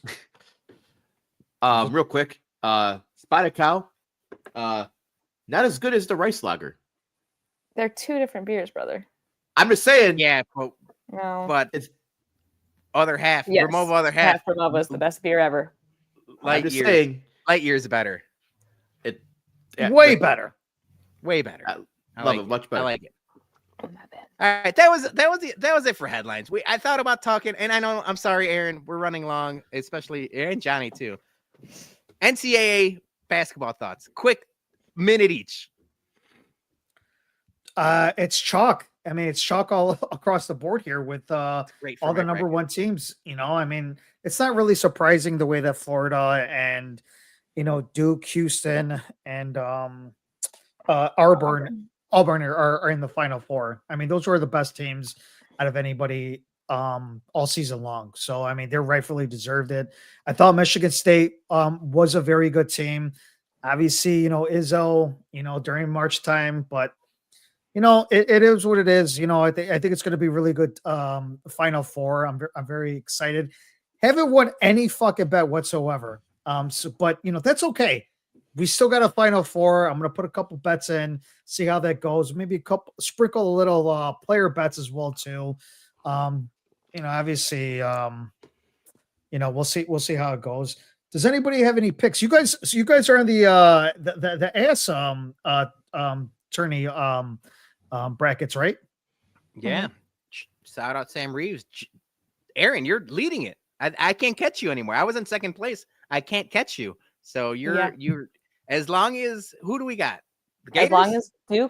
as Duke doesn't win, I should win. If Duke wins, I think Celeste will win the tournament. But right now I'm first. We've got the Gators going all the way. I've watched 0 men's basketball this year. I'll probably watch the Final Four games, but the women's tournament has been awesome. So if you haven't tuned in any of those, tune in some women's. So if Aaron wins, do we take the crown off of Sam and crown Aaron queen ass? No more king ass. Yeah, maybe we said pink slips. We need pink slips to wait. Hold on. to the Does Sam have Auburn on this one? I don't remember. Sam is nowhere He's in the near. comments. Sam and Stoop are like nowhere near the top. So it's like Okay. Well, it's he just said between let's go Bruce It's between Pearl. Celeste and I. I don't have any respect for him anymore. So if he likes Bruce Pearl, forget it. No respect. Oh, Wow. Shots fired. I just said that right now. Yeah. Sam says he has Auburn. Yes. I had MSU to beat Auburn and they lost, so that's kind of sad. All right. But- All right. We're ready. We're ready for We're some nonsense. Yep, it's ready for. We're gonna bring. It's our new segment that we've started called King of the Hill, aka Royal Rumble. We have 12 items here, and it's just basically who's gonna be the top of the mountain. Oop, that is not it. Whoops. That's not the one. Yep. All right. So, I'm gonna go first. I'm gonna pick a random number here. I'm gonna take one off the board and start with number 8, an easy E. Oh. Oof. So we should preface this. The King of the Mountain topic for this week is Chicago sports apparel. So something we've grown up with. I'm a sucker for nostalgia. I think this is a perfect starting point. It's the classic White Sox hat. And I That's thought to tough. myself, I wasn't sure if I wanted to use Eazy-E, Dr. Dre, or Ice Cube as the reference for this picture. But I went with the OG because as a kid, I remember Eazy-E wearing it first. Everyone wore it. Everyone's worn on the it. West Coast, yes. On the West Coast, everyone's worn it. But Yeah. you can't go wrong with the classic White Sox hat. But specifically, I chose Eazy for the picture. Yeah. So Peter, you put this. This is your one. You put it together. I'm controlling it from behind the scenes. So I guess I'll just I'll double dip here, and I'll go with 2. So All right, so that's a classic Bears starter jacket. So you kick off the voting because whoever picks the number starts the conversation, if you will, Jay. all right, so I'm gonna have to go with the classic White Sox hat. As much as I love that old Bears one, but if you recall, yes, Eazy-E, Dr. Dre, Snoop, they all wore the White Sox hats back in the day in Death Row music videos. So it was pop culture. So I gotta go with the classic White Sox hat. Can I say something? Because let's go back to Mailman Jack's comment about why not Eddie Vedder. I know why I didn't put him on. But Jay, No, I know. No, I know. But for the people that don't know, Eddie Vedder used to wear White Sox hats religiously. Like he would wear them every single time that he would be singing. He wore it during the Unplugged as well too. Yeah. He wore that hat Unplugged on SNL. He wore that hat a lot.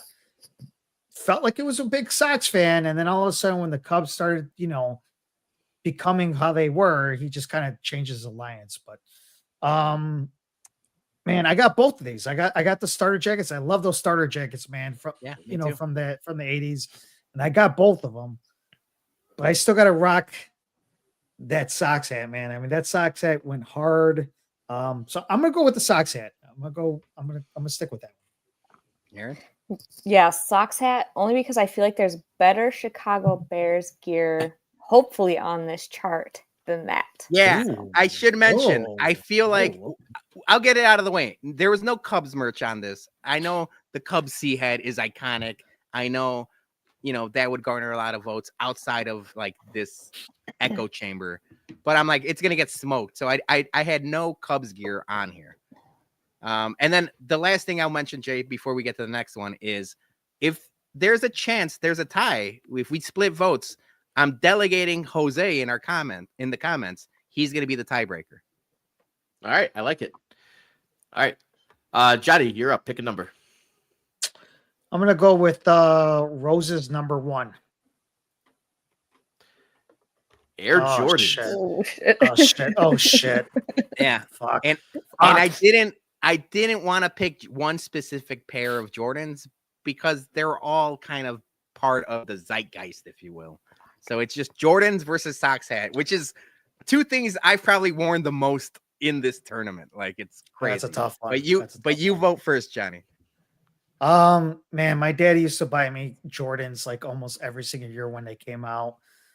Man, I love those Jordans. I'm not gonna say I'm a sneakerhead anymore. Peter, you're more of the sneakerhead than anybody here. So Aaron. Oh yeah, and Aaron too. I'm gonna stick with the Sox hat though. I'm gonna still rock with the Sox hat because you can rock. I mean, I feel with sneakers like, and again, you could stop me if I'm wrong, but you can't be wearing sneakers, during the winter time because they're gonna get messed up and whatever. Sox hat you can wear all season long. So I'm gonna stick with the Sox hat. It's just a fashion type of thing. So I'm gonna go with Sox. That makes sense. Yeah. Aaron? I'm going Jordans. You could have put up a pair of AJ ones, and I would have said, "That's it. You can stop right there. That's just a classic shoe." I wear shoes every day I go out of the house. I don't necessarily wear a hat, even though I wear a lot of hats. I wear shoes every day I go out, and it should be some Jordans. So I'm going Jordans. Okay. So playing basketball a lot as a kid, I had, the Jordans.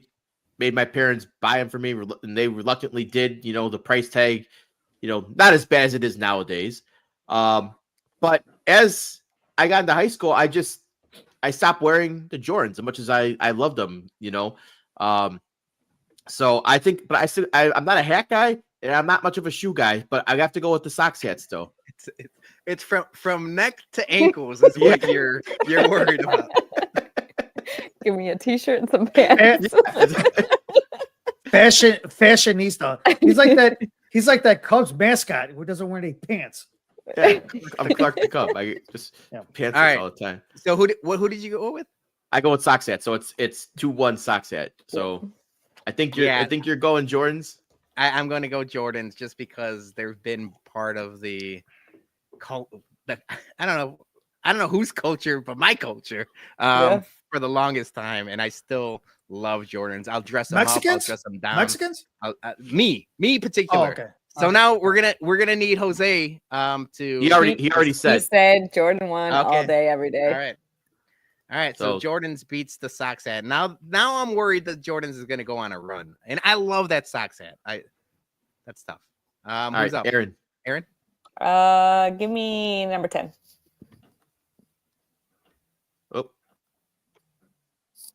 Oh, so those are Frank Thomas's shoes from the 90s. You guys remember the? That was a tough. That was a tough draw. That was a tough draw. Yeah. We're gonna go with Jordans. That'll be quick. That's a consensus right there. Sorry. I love the big hurt. Love the big hurt. Sorry, buddy. I want those the zebras.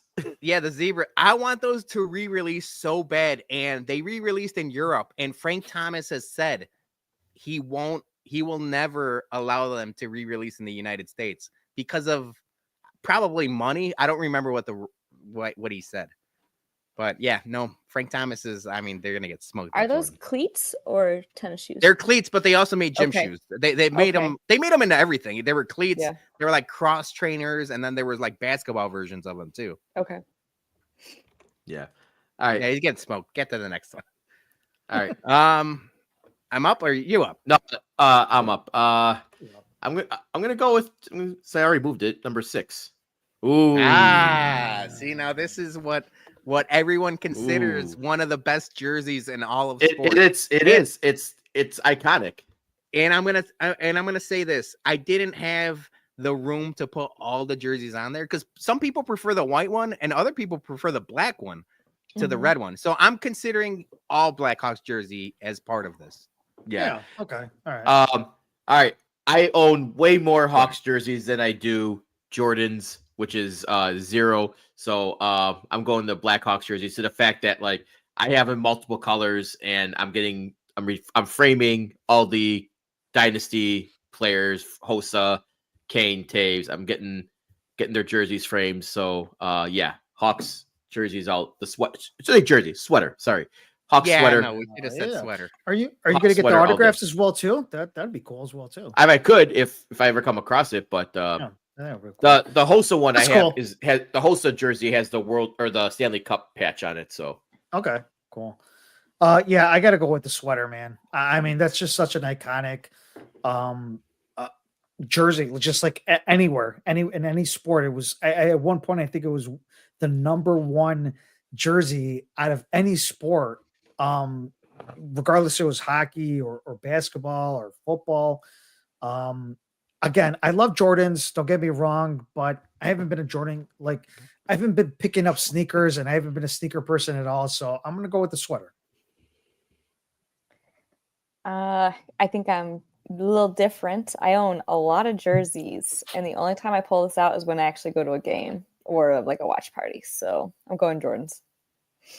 All right. So I feel like at this point of this game, we could run the tush push Eagle style, and me, you, and Jose could wheel the Jordans to the end of this.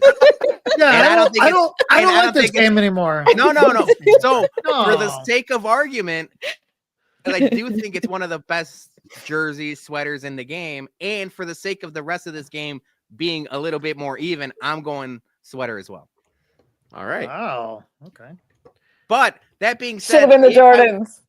If I had a chance between the sweater and the Sox hat, now I wish it was the Sox hat because that's the one I would have voted. But for the sake of the game, let's keep it to these. Yeah, let's keep it fair. All right, Johnny, you're up. I'm gonna go number 12. Ooh. So this is championship apparel, and I will say this is it was Bulls heavy because the Bulls in the 90s were, dynamo. So there's a lot of Bulls on here. But I remember as a kid, dude, everyone had the different hats, the 96 hat in particular, and the 98 one. But even the shirts with like the big heads on them. So I'm counting this as all championship gear. It could be Blackhawks championship hats, the White Sox hat. We all had the Blackhawks or the White Sox patch. So I'm just saying championship gear. We don't get much of it of late, but I'm going championship gear or the sweater. I remember these when they came out, like in Montgomery Ward, not Montgomery Ward, Carson's. JCPenney. No, it's Yeah, Carson's. Carson's. I'm sorry, Carson's. Yeah. Yeah, you're right. Well, they had it at Carson's and Montgomery Ward. Montgomery Ward. Yeah, they had it deal- everywhere. I think They had had a it deal with the everywhere. Bulls too. Yeah, they had it everywhere. I love those like 92 ones. I thought that was probably the best one out of all of them. Or no, I'm sorry. 91s was also as good as 91 or 92 as well. So I remember those shirts. They came out with a Blackhawks one with those like, you know, cartoon heads back in like 20 I think it was either 2010 or 2013. Where they had one. I got it at a store that's no longer there anymore, but still, those are hard to find. Those sweaters, those jerseys are going to be iconic forever. So I still got to go with the Blackhawks ones. All right. I love Sportswear too. I was pissed Sport- when they got rid of it. I was That's pissed when they got rid of it. in the In South downtown. Loop. Downtown, Awesome. yes. Yeah. Yes. Aaron? I'm going championship gear. I mean, you can get the stuff on eBay still. People still $99. own them. People still own them and shit. They're nice looking. When you wear them, people are like, "Yeah, what's up?" And especially like the three-peat stuff. Nobody's three-peating, so you got to wear that shit proud. Yeah.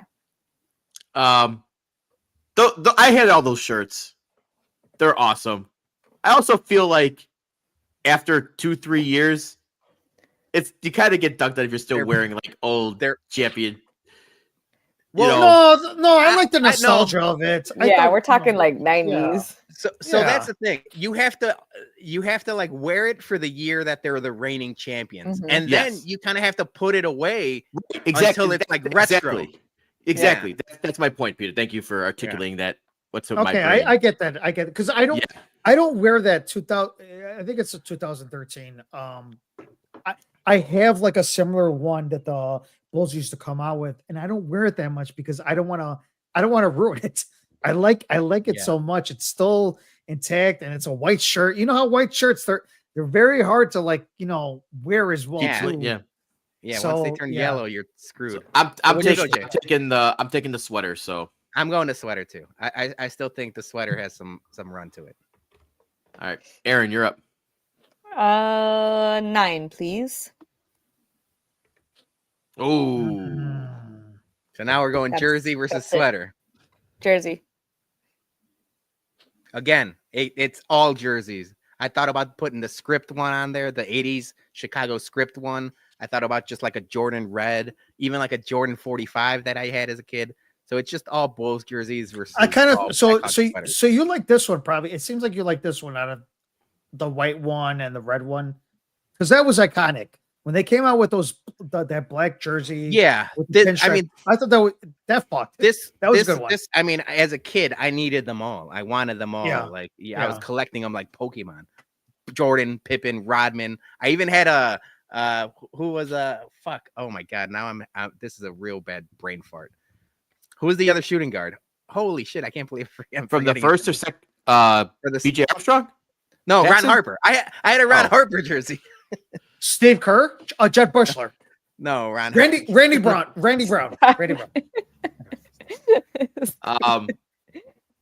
I'm going Bulls jerseys, man. I had Yeah. them all. You had to have the Jordan and the red and the white. Then you had Pippen, had Penny Hardaway, had Larry Johnson, had Shaq.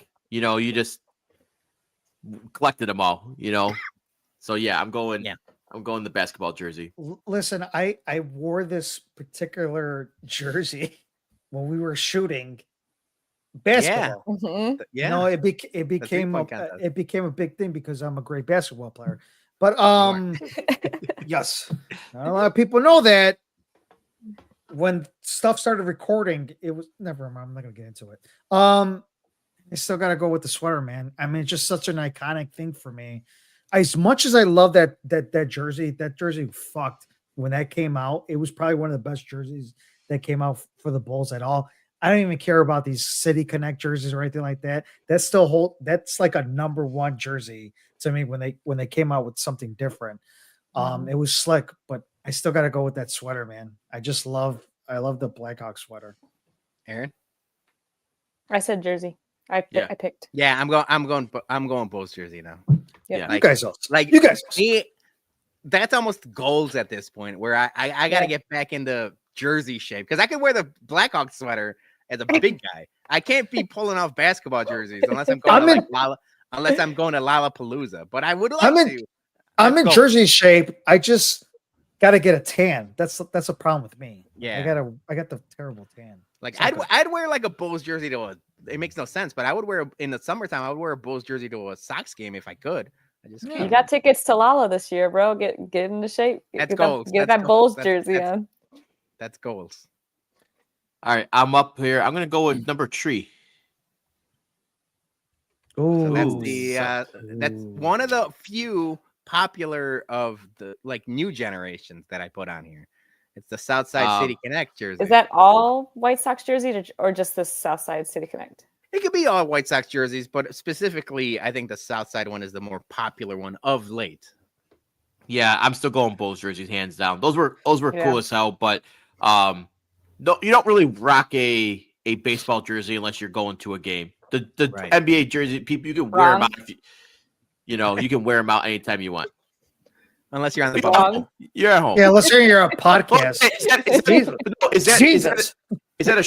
jersey? Is that a shirtsy or is that like an actual like MO? No, that's a jersey. That's like a pullover, right? It's like a real jersey. Yeah, it's the pullover jerseys.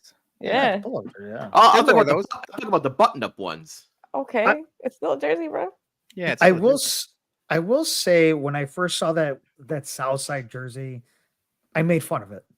You didn't like it? I didn't like it. I thought it was a very mega mall type of jersey, like they would come out with. Is it because of your like design? Racist. Like you don't like the design of the script, or I don't know what it was. It just maybe it was a script, or I don't know what it was. It just reminded me something that you would see from Mega Mall. And no offense to Mega Mall, I've been there before. They got great stuff there, but once I started, like I saw more people, wearing it and stuff like that. I kind of felt it was a pretty cool jersey. But if I'm gonna pick between the two, I'm gonna say the Bulls one for sure. Yep. Bulls. Bulls. All right. Bulls. Johnny, Bulls. You're up. I'm gonna go with 11. Oh, starter jackets. So now we're going starter jackets versus Bulls jersey. All right, hold on. Before we even get into this conversation, other than the Chicago teams, who had a different okay, thank you. Okay. Because who did you have? So I had a Dallas Cowboys one. I had a Dallas Cowboys one. I had my Uncle Pepe. I don't know why he did this. He knows better. He gave me an LA Kings one as well too. Not a good one. Living in Bridgeport. No, Bridgeport. Anywhere in Chicago for that matter. Anywhere in Chicago. But LA Kings one. And then I had a Charlotte Hornets one. Yeah. Oh, and a Bears one. I did have a Bears one as well too. I still have it. I still have the Bears one. Jason, what do you have? I had Charlotte Hornets, Orlando Magic, Bulls, and Toronto Raptors. Dang. Okay. I had the Orlando Magic. Magic. The Magic and Hornets ones were the most popular ones. I had a Michigan Wolverines one. I was a big Michigan Wolverines fan back with Chris Webber and Jamal and Juwan Howard and stuff. So I had a Chicago one, but I also had Michigan Wolverines. Yeah. I'm going starter jacket. Yes, starter jacket. He was a starter jacket all day. Fab Five fan. Anybody else? Yeah, when I disregarded the first jacket, this is the jacket I was waiting for. Because I have one in Bears, and it's the best jacket ever, starter jacket. I'm staring at the Blackhawks one. I was gonna say if I wasn't plugged in, I would go put mine on. All right, Bulls jerseys. Bulls jersey eliminated. Oh man. Aaron, you're up. Who's up? Did I agree? 7. Ditka. Ditka sweater. Bear sweater. Oh, We're going the classic Ditka sweater that you see man. at every Bears game. People wear them. The White Sox are doing a White Sox Ditka sweater as a giveaway this year. I'm going to say So- something just real quick. I love this. This is so iconic. But this was not available. I didn't wear this as a kid. You know what I'm saying? It wasn't a thing like that. Those starter jackets were a big thing back in the day. I think it was available if you were a grown up though. Like yeah, if you were what a grown about up right in the now? 90s, I people have wore one it. No, right now. I'm not a grown up right now, so I'm still, I'm not a grown up, so I don't have one. I'm waiting for those Sox ones, and I'll be like, okay, I'm finally a grown up. So I'm all gonna right, go with the yeah. starter ones. You're going starter jacket. I pulled never this grew out up. for like Christmas and cold Bears games. It's starter jacket. Yeah, starter jacket. Yeah. Yeah, me too. Sorry, Ditka. All All right, I'm up. Number 5. So this is another one where it's tough because if this came in, like first or second pick, it'd be easier. But I feel like Mhm. the starter jackets are gonna smoke it. But Yeah. the Chicago Red Stars, pound for pound, have the best jerseys in Chicago. Like year after year, Mhm. like I agree. just transitioning from like the beginning of the Red Stars even until the current iteration, which I don't like that much. But they had like a decade run of having the best jerseys in Chicago. But that being said, I just can't fathom them being able to compete with the starter jacket. Yeah, starter. Starter. Starter. Yeah. Sorry, girls. I will say just real quick, they do have better jerseys than the Fire. Yes, 100%. absolutely. It's not There's even, no 100% questioning close. that. Yeah. not even close. Yes. Oh man, I was before you reveal number 4. Yeah. Not Uh-ohs. knowing you guys and your tendencies, I was assuming Johnny was gonna pick 4 really early on in this game. So that being said, I want to get Johnny's reaction before everyone else's. All right, Johnny, number 4. Drum roll, please. Da-da-da-da-da. Oh, It's the Chief Alinowick sweater. He's gone. He's gone. He left. He's going under the table. Come back. It's a great sweater. I mean, obviously, the logo is Hey, hold on, problematic. hold on. But hold on. Let me get my headphones on. Come back. Here you go. I'm always gonna. That was by far one of the best. Like, I mean, I don't have it on this one, but that was by far one of the best like logos of all time. I mean, obviously, I knew why they got rid of it. So, but man, I'm gonna go with it. I'm gonna go with an Illini one. yeah, Sorry, I always loved it.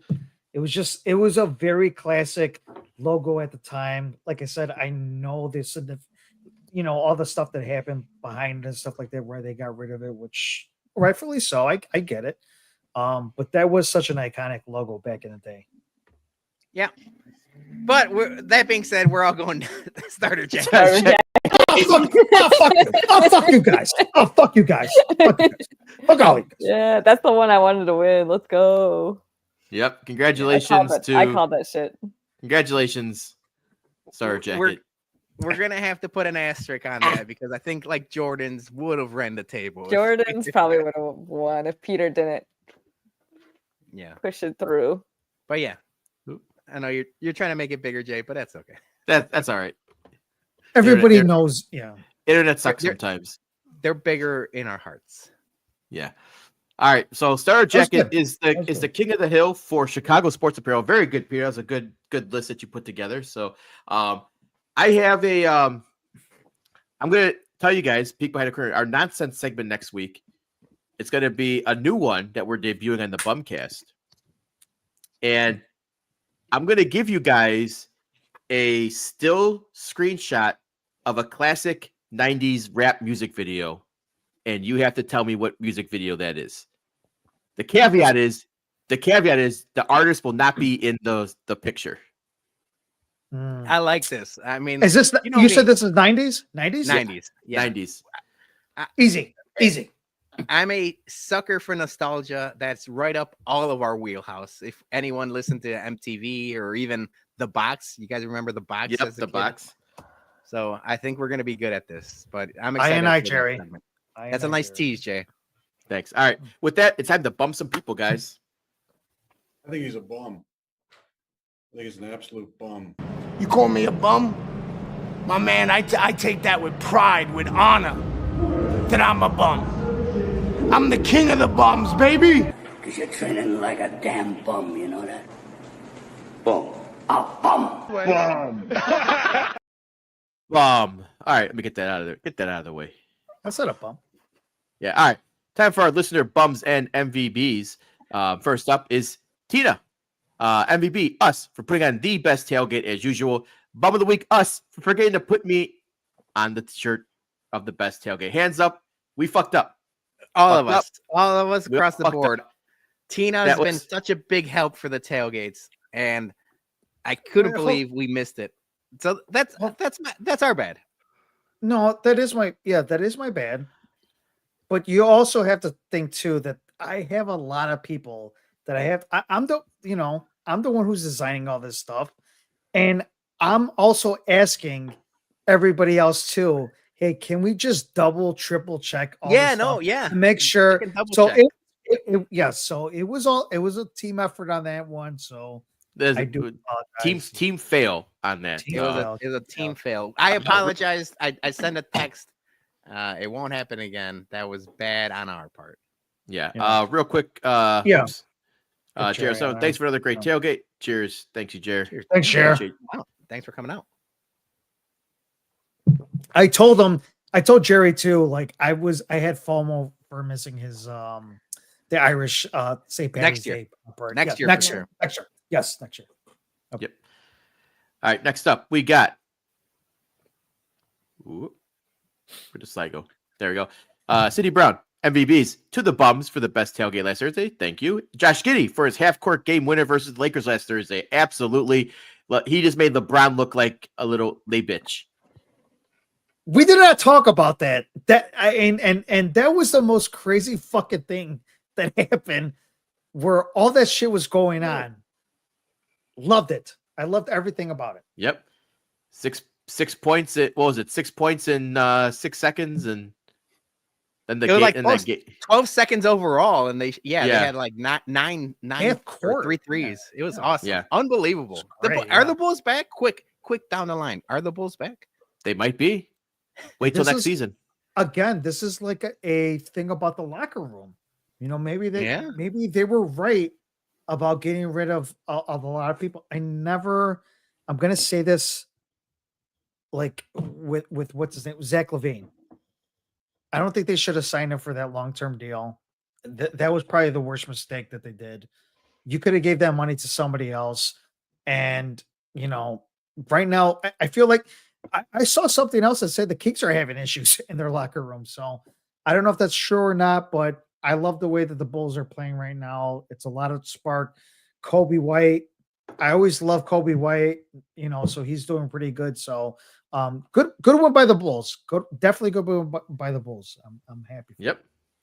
And then finally, Julia Swika for committing to the next whiskey at Comiskey in May. Yep, good. Hey, Les. We'll be happy to see her, and hopefully she'll enjoy some of the food and drink as well. So 670 to score legend. yes. Bum of the week: long bathroom lines at the cell. Oh yes. That's all right. Jerry Sullivan, MVP. The Bums putting on a sessional tailgate. Thank you, Jerry. Appreciate the kind words. Bonus MVP. The Sox for playing great and winning on opening day. I told you guys they're going to win opening day. They always win opening day. You said I was wrong, and they won. You nailed it. You nailed it. What are you talking about? Arjun, MVP. The Bums for fantastic tailgate. Thank you, Arjun. Bum of the week. Me for not actually going to opening day game. It be like that sometimes when you come to a tailgate. Yeah, You don't make that it. You don't happens. sit in. that happens. That does happen. Yep. Not the first, won't be the last. Yep. Right. Next up, White Sox Truther, King Ass, might be formerly King Ass come after the tournament. MVP, baseball being back. Yes, all happy it's back. Bum of the week, none, because baseball has cured my annoyance of things for now. You'll Shocking. find something. You'll find something next week. He'll be back next week for sure. Jose, our boy Jose, MVB, the bums, and I'm assuming that's the bums' wives and girlfriends for the amazing hospitality. We had such a great time meeting all of this of White Sox Twitter. Yep, that was great. No. I want to stop this for a second. Where was my invite? Where was my invite? Huh? What? How come I wasn't You were invited? at Corks. Oh You were yeah, at but Corks. you could have said I could have gone. I could have gone. I could have. No, I you took wouldn't an Uber. have. I You could have wouldn't taken an have. Uber. You were. Yeah, no, you I were could so have. busy No, at I Corks. could have. Like, You guys we are can't singing. You guys are singing and whatever. Like no, It wasn't fun. I promise. It wasn't fun. do not get me started. Not get me Zero. started. 0 chance you're missing post game Corks. Move on. Yeah. Go to the next What slide. if Corks closes? What are you gonna do, dude? What do you mean cork? Why is that? closes? Wait, yeah. Is it when closing? will they? Are No, they I'm closing? just You're talking about- hypothetically, like Ah, if don't put that out This there. Don't just put that in, out there. Jason. Nah, then he just goes to closing Turtles. Corks? That's no big Oh. deal. That's no big deal. Then it'll just be Yeah. just walk the Turtles. Yeah, I got other places to go to. bum of the week, me for not booking our stay for the whole weekend. Jose, I was happy you're here. My liver couldn't take 2 more days with you here, so Yeah, 2 days, 3 days tops. That's we're putting a governor limit on Jose and Steph stays. yeah. And Stephanie, MVP, all of the bums for the amazing hospitality and great time whiskey at Comiskey Tailgate. Bum of the week, none this week. Also, if you saw the video with us Friday night hanging out the bum cantina, I created a new shot, the Jason slut. Again, where is my Explain. invite for this stuff? Again, you were all invited. No, You- I wasn't invited. I did. I have the text. I wasn't invited. I think we discussed this at the tailgate on Friday. We definitely Thursday. did. No. Oh, on We're the gonna have to figure tailgate this out. where we're all fucking drunk. All right, next time Perfect. we're gonna Perfect conversation. Johnny. Next time we're gonna create invitations like a quinceañera, and we'll make sure we'll deliver it. We're gonna deliver it to your door. I don't want to go. I don't want to go to your pity parties anymore. Just go. Just go. So- next slide. Next slide. No, hold on 1 second. So on Friday, I dared Stephanie to do because Jose wanted to pull out the Jaeger. Apparently, he likes shots of Jaeger. So I did one with him. And then I dared Stephanie to do a shot of Jaeger and pickle juice because I had a jug of the Mount Olive pickle juice. And I did it as a dare, trying to think I was going to get her. And turns out it's low-key a banger. Like, she was like, oh, this is really good. I didn't believe her until we all did one. And I'm like, shit, Jaeger and pickle juice is a certified banger of a shot. So it's called the Jason Slut. So if you don't believe me, get some pickle juice, get some Jaeger, half and half it. What? No, there's no. If you don't believe me, we talked about this. You're batching it, and we're bringing it to the tailgate in May. That's true. Yes. So get ready for those. Yes. We're all going to be doing some Jason Sluts next tailgate. Jason sluts. All right. Next up. I'm not gonna try it. Taco MVB baseball because it's back, baby. Yep, we're happy it's baseball's back. Bum of the week, MLB app for being down on opening day. That was a bad look for Rob. That's Rob a Manfred tough proves thing. once again that he's the worst commissioner in all of sports. He has no idea how to run a business and marketing. Like MLB app and MLB TV are probably the worst things in all of streaming right now. And until he retires, 4 years from now, 5 years from now, it's going to be more of the same shit. It's Yeah, shocking really, you it's- say that while CHSN says "Hold my beer." That's true. All right. Next up, Roxy bums for a killer tailgate. Thank you, Roxy. Bum of the week, MLB schedulers for not making the home opener on a Friday. I never understood that. It sucks. I know they want to put the stupid buffer day in case it gets rained The out, weather. It's the weather. Yeah. It's because of the weather. but But in Friday reality, was the most perfect day ever, and we missed it. yeah. Yeah. In reality, though, MLB's making you all take a work day because we're going to get so drunk that no one's going to be functioning anyways. As All long right, as next. I thought about this, Thursday's the best day though because we took Friday off. I took Friday off. I took Friday didn't off. work on Friday. So then you just if they make it on Thursday next year, it's the best because then you have like a 4-day weekend. Yeah, you got a long weekend. I So loved it. Good I kinda I spin. did love it. Yes. dude, if it's like on Monday or Tuesday, fuck that. Like I need Thursday from here on out. Wasn't the opener a couple years ago on the Friday, and we all like rejoiced in the streets? I don't remember. I don't I remember. look at that. I can't. Don't remember much of those. Yeah. Sockside Boys, MVB, White Sox starting pitching. Yeah, it was on fire, baby. 0.76 ERA and 0.0 for the starters. Bum of the week, Brooks Baldwin. Horrible defense, doubled off twice on balls in the Can't do that. Bad base running, bad defense. Get him out of here. Chase Mygroth. Yeah. Mailman Jack, MVBBBB, the White Sox starting pitching staff. Yep, we just mentioned. And run differential, gotta love it. And bum of the week. Oh, wait, is he bumming us? Are getting no? By the way. Oh, by the way, sorry. I thought he just maybe forgot a W. By the way, all you bums are getting so many MVP nominations for your fantastic tailgate. I just wanted to spread the good vibes. So much fun last Thursday, and add big shout out to Firewater Barbecue and Brew. Yes, thank you, Jack. And it's bum of the week. All the FOMO I'm experiencing from the awesome people that recently been and are currently at one of my favorite places, New Orleans. He's not jealous at all. Mailman Jack loves the NOLA. And our guys are down there. I think Mailman Jack's got to go next time. Yeah. All right. Aaron, you're subbing in for Dougie. You get to go first today. Who's your bum? Who your MVP in? No bums, because this was a great, fantastic, fun week, fun weekend. But MVB, definitely Stephanie, Jose, first off. I don't know if the Chicago sports bums have it in the budget to maybe pay for their moving expenses, because we got to get these guys out here. They're fun as hell. Someone's got to move, right? Someone's got to move. They're fun as hell. They're a good time. And then also Julie and Peter for, sorry, Johnny, you were maybe invited in the parking lot. I don't know. No, I wasn't. We had a good time. I had to drive. I helped out with the parking lot line, so I didn't get messed up at the game.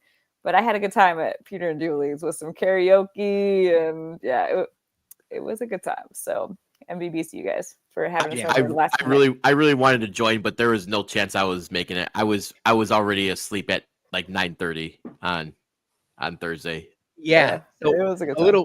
A peek behind the curtain. I was a responsible boy at the tailgate, and I really was picking and choosing what I was drinking. I didn't have any beers for the most part, except for when me and Road Dogg had one of the Romova other half beers, and I knew I had to drive back, so I didn't really have a lot to drink at the game at the tailgate. When I got home and I knew we're done, the trunk is unpacked and like everyone's here, I tied one on, and it was game time. So it was a good time. Yeah, that was fun. Yeah. All right, Johnny, you're up. He's gonna bum us. Yeah, I'm gonna bum you even more. You can bum us. He's just rubbing salt in the wound. Yeah, like Jose and stuff. You know, they're coming in. They're out of town, and you know. Well, the good news is Taco is going to be here in June, and Jose and Steph. Yes, me and Jose and Steph are going to be back in August, July or August, end of August. So, I did say to Taco, yes, we're gonna go work out and stuff like that. So yes. Now, I already said that like I was fucking dying this weekend because of all the alcohol I drank with Jose and Stephanie. Taco might just put me in the infirmary after he leaves. Yeah. He's probably has like ketchup like shots and all that stuff. Ketchup induced comas is what's gonna happen. I don't my gallbladder might be removed after he I'm leaves. just kidding. My bum of the week is not you guys. So my bum of the week is I see a lot of these future like movies coming out, retirements. Jim Nance is gonna retire 2036. He's Coco 2 is gonna come out in 2028. Like, what are we doing? Like, I remember when they used to like announce movies or anything for that matter, like it was like maybe a year or two like before that.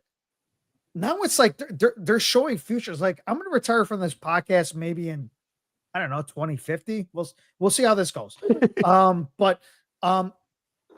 don't do that. Stop doing the whole movies things, or like we're gonna have like Avengers, whatever in like 2029 or whatever like that. Like, I just give me the ones that are gonna come out next year. Because that's what gets you excited. Because then you're like anticipating.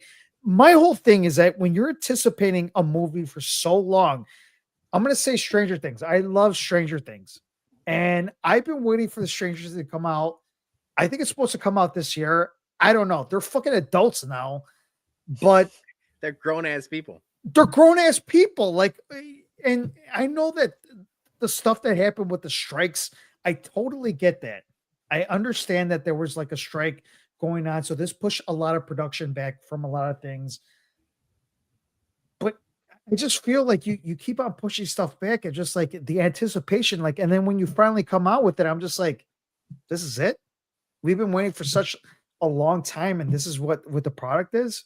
Like it brings you down to like, man, I can't believe I waited for this for the whole time. So I'm gonna say that anything that you're announcing for like 5 years and 20 years from now, please Rob stop doing Manfred's that. retirement.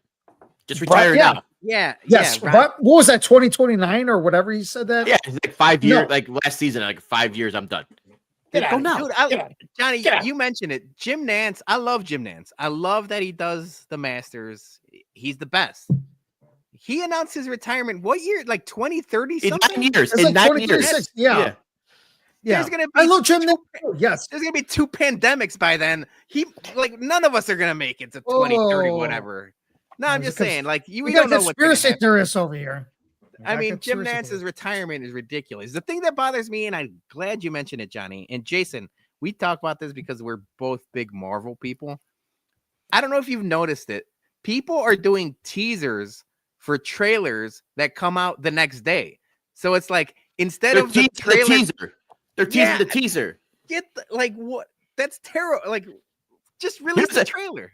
Here's a 10-second teaser for the teaser trailer that's coming comes out. It's out going to be 30 next week. seconds.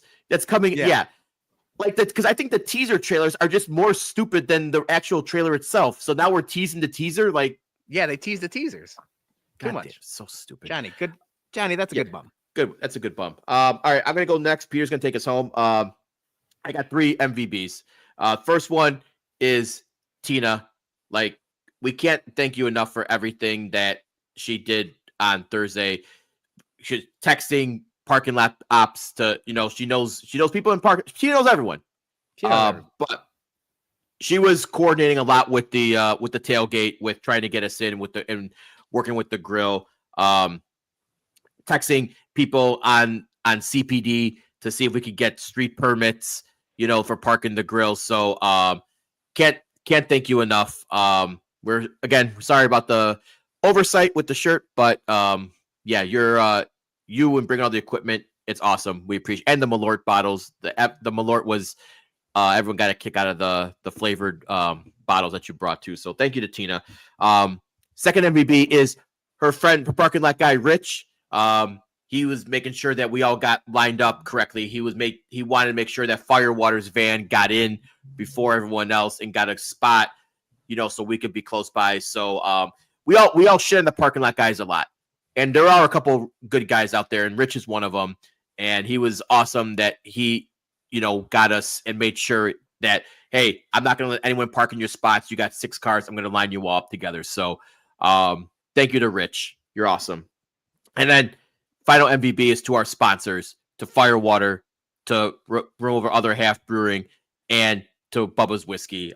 You guys made a great tailgate, and we couldn't have pulled it off without you. Everybody loved everything, the beers, the barbecue, the whiskey. It was great. That being said, my bum of the week is the random fucking tailgate guy who came up to us from next door as we were packing up. And if you guys, were at the tailgate, you noticed that there was, at the end of the aisle, there was a group. They had a pop-up bar with some stools and some umbrellas. And they also had a White Sox Wrestling Championship belt. We have one that says Undisputed Tailgate Champions, Chicago Sports Bums, but he had a White Sox themed championship belt. And this motherfucker had the audacity to come up to us and say that his tailgate was better than ours. And I don't know why he thought this in his little pea brain. And maybe he was just trying to. When I asked him why he thought that, it was because they got there. They were in line at 6 a.m. and they were interviewed by ABC. And I said, yes, so were we. But did you also have WGN and Fox come by your tailgate? Oh yeah, they came by. No, they didn't. Was your tailgate sponsored by Firewater, Ramova, and whiskey? No. Did you get a shout out from John Schiffer on the broadcast about having the best tailgate on Lot B? Not yet. So this guy, just because he had a bigger belt than us, he had delusions that his tailgate was better. And dude, I got to tell you, you had 10 people, we had 200. Go fuck yourself. We have the best tailgate in Lot B. You ain't gonna get better than us. We're gonna keep on getting bigger and better. So you can have the biggest fucking championship belt. It's just like when you have a small dick and you drive a big car. You're not gonna fucking beat us ever in tailgating. Go fuck yourself, tailgate guy. They were offering us a lot of their food. Like they just had like little sets up of like hot dogs or something, and they're like, come on, eat. And a lot of their tailgaters were going to our Firewater van because that shit was much better than their food. So we won. I will say I just want to piggyback as well too, because he was like, "Oh, this is the worst thing out of everything that he said." Like what? Because I was listening to this whole conversation. He was like, "I'm like we're in the true Southsiders," and I says, "Well, where are you from?" Southwest Indiana. I'm like, no, he did not say that. Get the fuck out of here! I didn't know that one. Yeah, I didn't hear that part. No, go fuck yourself then. Bye, Shit, bye, Felicia. I'm more. Bye, Felicia. Jay, if he's gonna be flaunting that belt, I already have an idea. I'm bringing literally. We're gonna makeshift a Stanley Cup, a World Series trophy, a Lombardi. We're gonna be walking around. No, we got everything. Yes. We got championships. We got a tribal chief. I know Gabe's on. Yeah, we got a tribal chief. They don't got a tribal. We got everything. We got everything. We got We everything. have an intern. We have a freaking Intern. We got everything. Yeah, they don't got an intern. Yeah. No. I think they got the rub off us from having the camera crews over there, but Yeah. Schiffer ain't stopping by your tailgate, dude. He's stopping by ours, so piss off. All right, so that's it. Peter, take us home. How am I gonna top that? That was Yeah, fantastic. great. Fucking Northwest Indiana bums. Yeah, they don't have a waitress, so that's a perfect. That's a perfect tailgate. That's a perfect segue. So my first MVP was gonna be not only Tina and Marge, who always help, but like obviously Aaron, you drove there too. Sarah does a great job with the whiskey section. Sandy P does the shots. Julie was waitressing like she didn't lose a step from her 20s. You know, like Missy was there. Missy provided a valuable part of the tailgate. I don't know if we can tell her or not. Maybe hit us up in the DMs if you want to know that story. But it might have something to do with us getting called Trump supporters.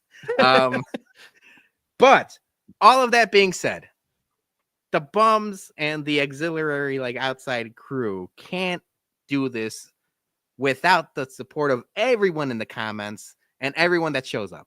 From the 108 and the all sports scene and, you know, Herb and, you know, Sean Anderson from CHGO. But even that's outside of like, you know, everyone has a podcast. It's everyone else that shows up, like Vino doing the bracelets is something I love every year. I told him, I don't think you'll find anybody on White Sox Twitter that has worn their bracelets more than me, because I don't think I've taken mine off from last year except for like one day, and like now I got another one. So like I'm just gonna keep stacking those bracelets till I look like a Swiftie, like up to my elbow. So Vino is awesome. A special thank you to Dalton Atwater. So I felt bad. Obviously, we talked about it with Tina, but like there's things got missed with the shirt, and like Dalton's an awesome guy. He brought some really good whiskey to the tailgate. Like we had our Bubbas and we had our table, but he brought 2 bottles of whiskey that I don't think I've ever even sniffed, You know, like we've tried everything, Jason, and he bought some really good bottles. So I want to say thank you to Dalton. I was like, keep those in the trunk because, like, you know, otherwise they're gonna be gone in 5 minutes and you won't know what happened. So thank you to Dalton. Thank you to obviously like the news crews and everyone that showed up. But it's the community. It's the White Sox Twitter community, and it's the fans, and it's like, I don't want to say fans because that sounds stupid.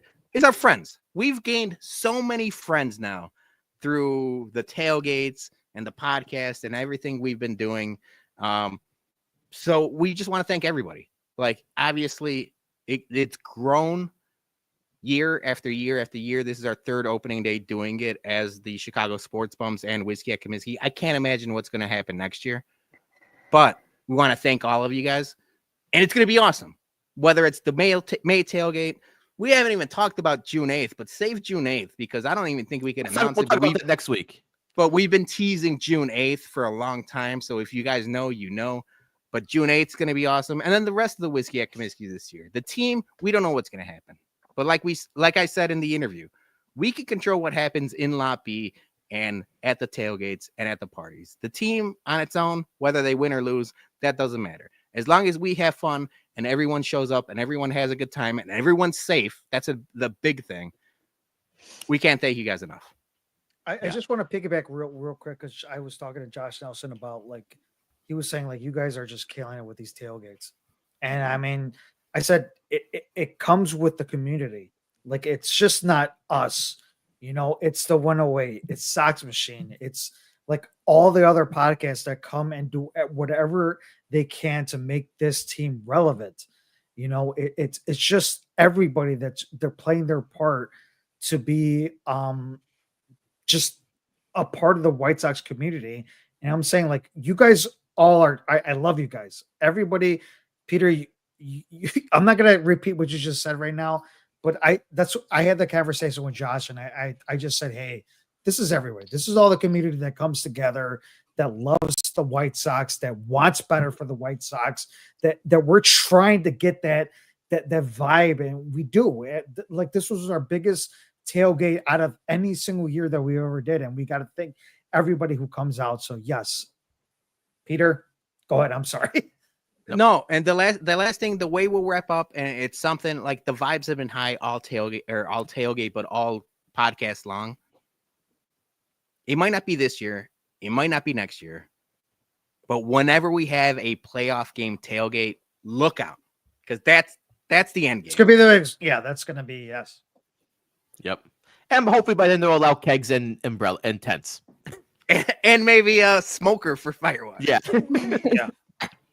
All right, guys, that's our show. Thank you to everyone who liked, commented, super chat. We appreciate you all. I'll be at the park probably Wednesday, weather permitting. So if anyone's going to be around for some day baseball, I will be. My unemployed ass will be over there. So, with that being said, thanks everyone. We'll see you next week, and go White Sox. Go Sox, baby.